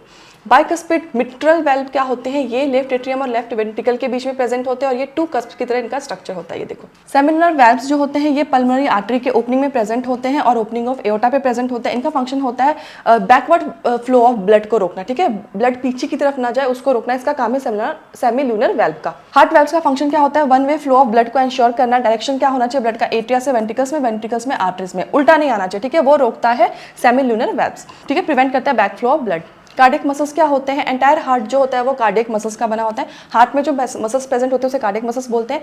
वेंट्रिकल वॉल्स जो होते हैं थिक होते हैं then the atrial walls. Left ventricle जो होता है उसके पास थिकेस्ट वॉल होता है। स्पेशल प्रॉपर्टी क्या है हार्ट की, ऑटो एक्साइटेबल है, मींस ये एक्शन पोटेंशियल को जनरेट कर सकता है बिना किसी एक्सटर्नल स्टिमुलस के। तो हार्ट आप याद रखना ऑटो एक्साइटेबल है। SA नोड क्या होता है, साइनो एट्रियल नोड क्या होता है, ये right upper corner of right atrium में प्रेजेंट है, ठीक है। इसका रेट क्या होता है 70 to 75 इम्पल्स पर मिनट। फंक्शन क्या है, ये जनरेट करता है मैक्सिमम एक्शन पोटेंशियल्स को और हार्ट बीट को इनिशिएट करता है। इंपॉर्टेंस क्या है, ये हार्ट का पेस मेकर है, very important. Which of the following pacemaker of heart, that is SA node, sino atrial node. अब AVN क्या होता है, ये एट्रियोवेंट्रिकल नोड होता है, ये lower left corner of right atrium पे प्रेजेंट होता है। इसका फंक्शन होता है इंपल्स को रिसीव करना फ्रॉम SAN से, ओके। AV बंडल क्या होता है, बंडल ऑफ हिस को AV बंडल भी बोलते हैं। इसका फंक्शन है इंपल्स को कंडक्ट करना from AVN to ventricles. AVN से वेंट्रिकल तक लेके जाना उसका काम है AV बंडल को। AV बंडल को बंडल ऑफ हिस भी बोलते हैं। परकिंजे फाइबर्स क्या होता है, ये ब्रांचेस होते हैं AV बंडल के। फंक्शन क्या है, इंपल्स को through out the ventricle muscle spread करना। पेसमेकर का डेफिनेशन क्या है, ऐसे एंजियो से पेसमेकर बोलते हैं, क्यों, क्योंकि वो रिदमिक कॉन्ट्रैक्शन को इनिशिएट करता है और मेंटेन करता है। कहाँ पे, हार्ट में। 70 to 75 इम्पल्स पर मिनट होता है। नॉर्मल हार्ट रेट कितना होता है, एवरेज 72 बीट्स पर मिनट होता है और नॉर्मल रेंज क्या 70 to 75 के बीच में नॉर्मल रेंज होता है। फ्लो चार्ट देखो, सैंड पेसमेकर से AVN में, AVN से AV बंडल में, जिसे बंडल ऑफ हिस बोलते हैं, फिर उसके बाद right and left bundle of branches में, फिर परकिंजे फाइबर्स में, फिर वेंट्रिकल कॉन्ट्रैक्शंस में, ओके। कार्डियक साइकिल क्या होता है, कार्डियक साइकिल जो होता है एक सीक्वेंस होता है, ठीक है, हार्ट में, जिसमें एक पूरा कंप्लीट हार्ट बीट होता है, उसे कार्डियक साइकिल बोलते हैं। इसमें एट्रियल सिस्टोल होता है, वेंट्रिकल सिस्टोल होता है और डायस्टोल होता है। ड्यूरेशन कितना होता है 0.8 सेकंड्स पर कार्डियक साइकिल। हार्ट रेट कितना होना चाहिए 72 बीट्स पर मिनट। जॉइंट, अब फेसेस हम देख लेते हैं कार्डियक साइकिल। सबसे पहले है जॉइंट डायस्टोल। इसमें क्या होता है, जो चारों चैम्बर्स होते हैं वो रिलैक्स होते हैं। ट्राइकुस्पिड और बाइकुस्पिड वेल्व्स जो होते हैं खुले हुए थे और जो सेमिनल वेल्व्स हैं वो क्लोज्ड होते हैं। ब्लड कैसे फ्लो करता है, पल्मोनरी वेन से लेफ्ट एट्रियम में, वीना कावा से राइट एट्रियम में, और ब्लड जो है फ्लो करता है वेंट्रिकल्स में। एट्रियल सिस्टोल में क्या होता है, SAN जो है वो एक्शन पोटेंशियल को जनरेट करता है। इसकी वजह से बोथ एट्रिया जो है वो साइमल्टेनियसली कॉन्ट्रैक्ट करेंगे और जो है मोर ब्लड एंटर्स करेगा वेंट्रिकल्स में। कंट्रीब्यूशन क्या इंक्रीज करता है वेंट्रिकल फीलिंग को बाय अबाउट 30%। वेंट्रिकुलर सिस्टोल क्या होता है, कंडक्शन पाथवे है SAN से AVN में, AVN से AV बंडल में, ठीक है, जिसे बंडल ऑफ हिस भी बोलते हैं, फिर परकिंजे फाइबर्स में। इसका इफेक्ट क्या होगा, वेंट्रिकल्स का कॉन्ट्रैक्ट होगा, एट्रिया रिलैक्स होगा। ट्राइकुस्पिड और जो बाइकुस्पिड वेल्व है वो क्लोज हो जाएंगे। इसका रीजन क्या है, ताकि जो ब्लड का बैकफ्लो है एट्रिया के अंदर वो ना हो सके। ब्लड का इंजेक्शन क्या होता है, पल्मोनरी सेमिनल वेल्व्स जो है ओपन हो जाएंगे, एओर्टिक सेमिनल वेल्व भी ओपन हो जाएंगे और ब्लड जो है वो पल्मोनरी आर्टरी एंड एओर्टा में एंटर कर जाएगा। वेंट्रिकल डायस्टोल क्या होता है, वेंट्रिकल्स रिलैक्स होंगे, वेंट्रिकुलर प्रेशर डिक्रीज होगा, ठीक है, सेमिनल वेल्व्स जो है क्लोज हो जाएंगे, ये प्रिवेंट करेंगे backward flow into ventricles. Next step में क्या होगा, ट्राइकुस्पिड और बाइकुस्पिड वेल्व्स जो है रीओपन होंगे, ब्लड दोबारा से फ्लो करेगा एट्रिया टू वेंट्रिकल्स में, रिजल्ट होगा हार्ट जो है वो जॉइंट डायस्टोल में आ जाएगा, ठीक है। कार्डियक आउटपुट क्या होता है, स्ट्रोक वॉल्यूम SV, ये क्या है, अमाउंट है ब्लड का जो पंप्ड हुआ है एक वेंट्रिकल से 1 बीट में। कार्डियक आउटपुट क्या होता है, ये वॉल्यूम होता है ब्लड का जो पंप्ड हुआ है वेंट्रिकल से पर मिनट, ठीक है। इसका वॉल्यूम होता है स्ट्रोक वॉल्यूम का 70 ml। कार्डियक आउटपुट क्या होता है, stroke volume into heart rate. Calculation आप इस तरीके से कर सकते हो। फर्स्ट हार्ट साउंड को हम बोलते हैं लब, ठीक है। इसका कैसे होता है लब, जब क्लोजर होता है ट्राइकुस्पिड वेल्व का और बाइकुस्पिड मिट्रल वेल्व का तो लब फर्स्ट हार्ट साउंड प्रोड्यूस होता है। सेकंड हार्ट साउंड को डब बोलते हैं। ये कैसे होता है, क्लोजर जब होता है एओर्टिक सेमिनल वेल्व का और पल्मोनरी सेमिनल वेल्व का। हार्ट साउंड जो होता है उनका डायग्नोस्टिक सिग्निफिकेंस होता है। इलेक्ट्रोकार्डियोग्राम क्या होता है, ये ECG बोलते हैं। ECG जो है ग्राफिकल रिप्रेजेंटेशन है हार्ट की इलेक्ट्रिकल एक्टिविटी की। इलेक्ट्रोकार्डियोग्राफ यूज़ किया जाता है। इसमें जो स्टेप्स होते हैं, इलेक्ट्रोड्स जो होते हैं राइट रिस्ट और लेफ्ट एंकल से अटैच्ड होते हैं, ठीक है। कंटिन्यूसली ये हार्ट की एक्टिविटी को रिकॉर्ड करते हैं।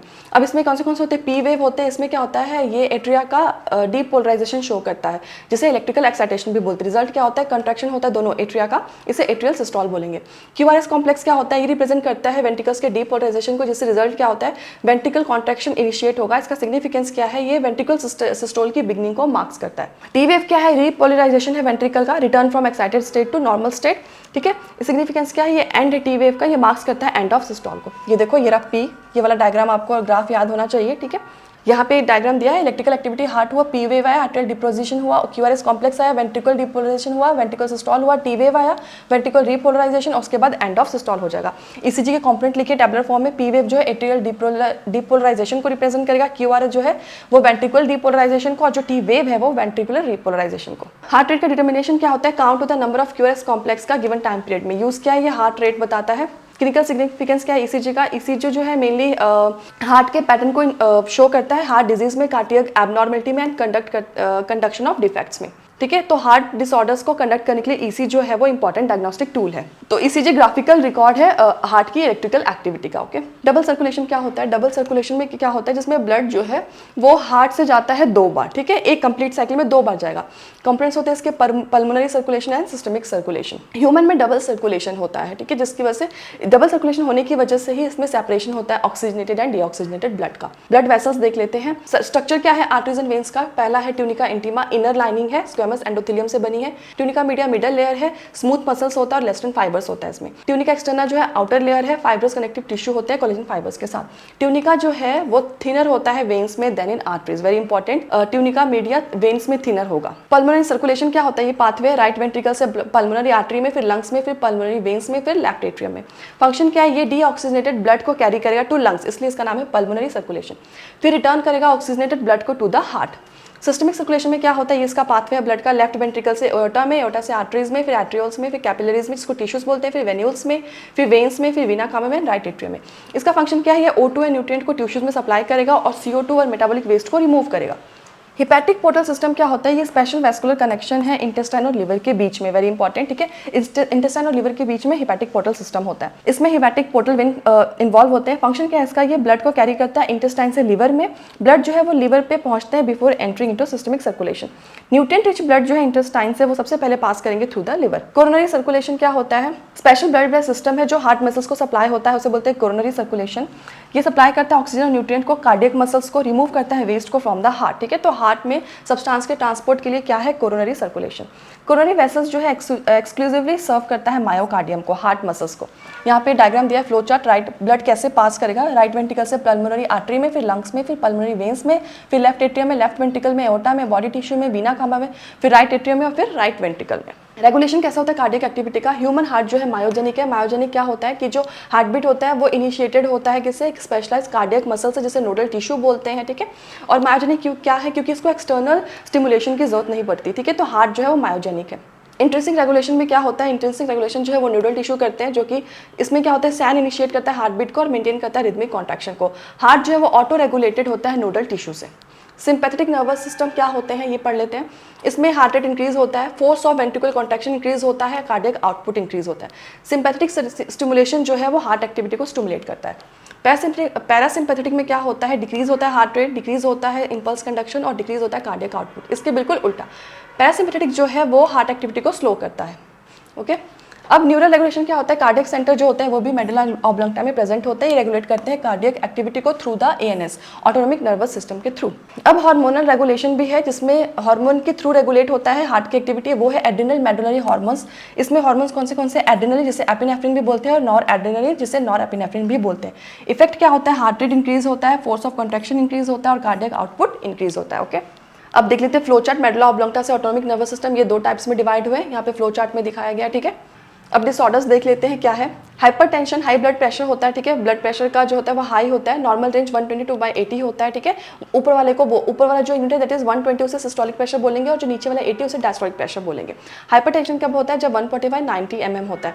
हार्ट डिजीज होगा, ब्रेन डैमेज हो सकता है, किडनी डैमेज हो सकता है, ठीक है। परसिस्टेंट अगर बीपी की 140/90 से ज्यादा तो वो इंडिकेट करता है हाइपरटेंशन को। कोरोनरी आर्टरी डिजीज क्या होता है? CAD भी बोलते हैं, डिजीज जो अफेक्ट करता है कोरोनरी आर्टरीज को, ठीक है। कोरोनरी आर्टरीज क्या करते हैं? सप्लाई करते हैं ब्लड को टू हार्ट डिजीज।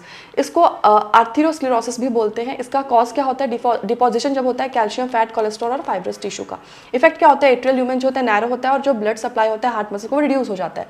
आर्थेरोस्क्लेरोसिस जो है वो कॉज करता है कोरोनरी आर्टरीज की नैरोइंग को। एंजीना पेक्टोरिस में क्या होता है? ये एक्यूट चेस्ट पेन होता है, किसकी वजह से? जब इनएडिक्वेट ऑक्सीजन सप्लाई होता है हार्ट मसल्स को। हार्ट मसल्स को जब ऑक्सीजन कम पहुंचता है, ठीक है, तब होता है एंजीना पेक्टोरिस, जिसकी वजह से चेस्ट पेन होता है। कॉज क्या? Reduce blood flow to cardiac muscles. ये बोथ मैन एंड वुमेन में हो सकता है, मोर कॉमन होता है मिडिल एज में और एल्डरली पीपल में। सीवियर चेस्ट पेन होता है। Angina occurs without sufficient oxygen reaching the myocardium. Heart failure में क्या होता है? जहां पे हार्ट जो है वो ब्लड को पंप नहीं कर पाता है, ठीक है, इफेक्टिवली।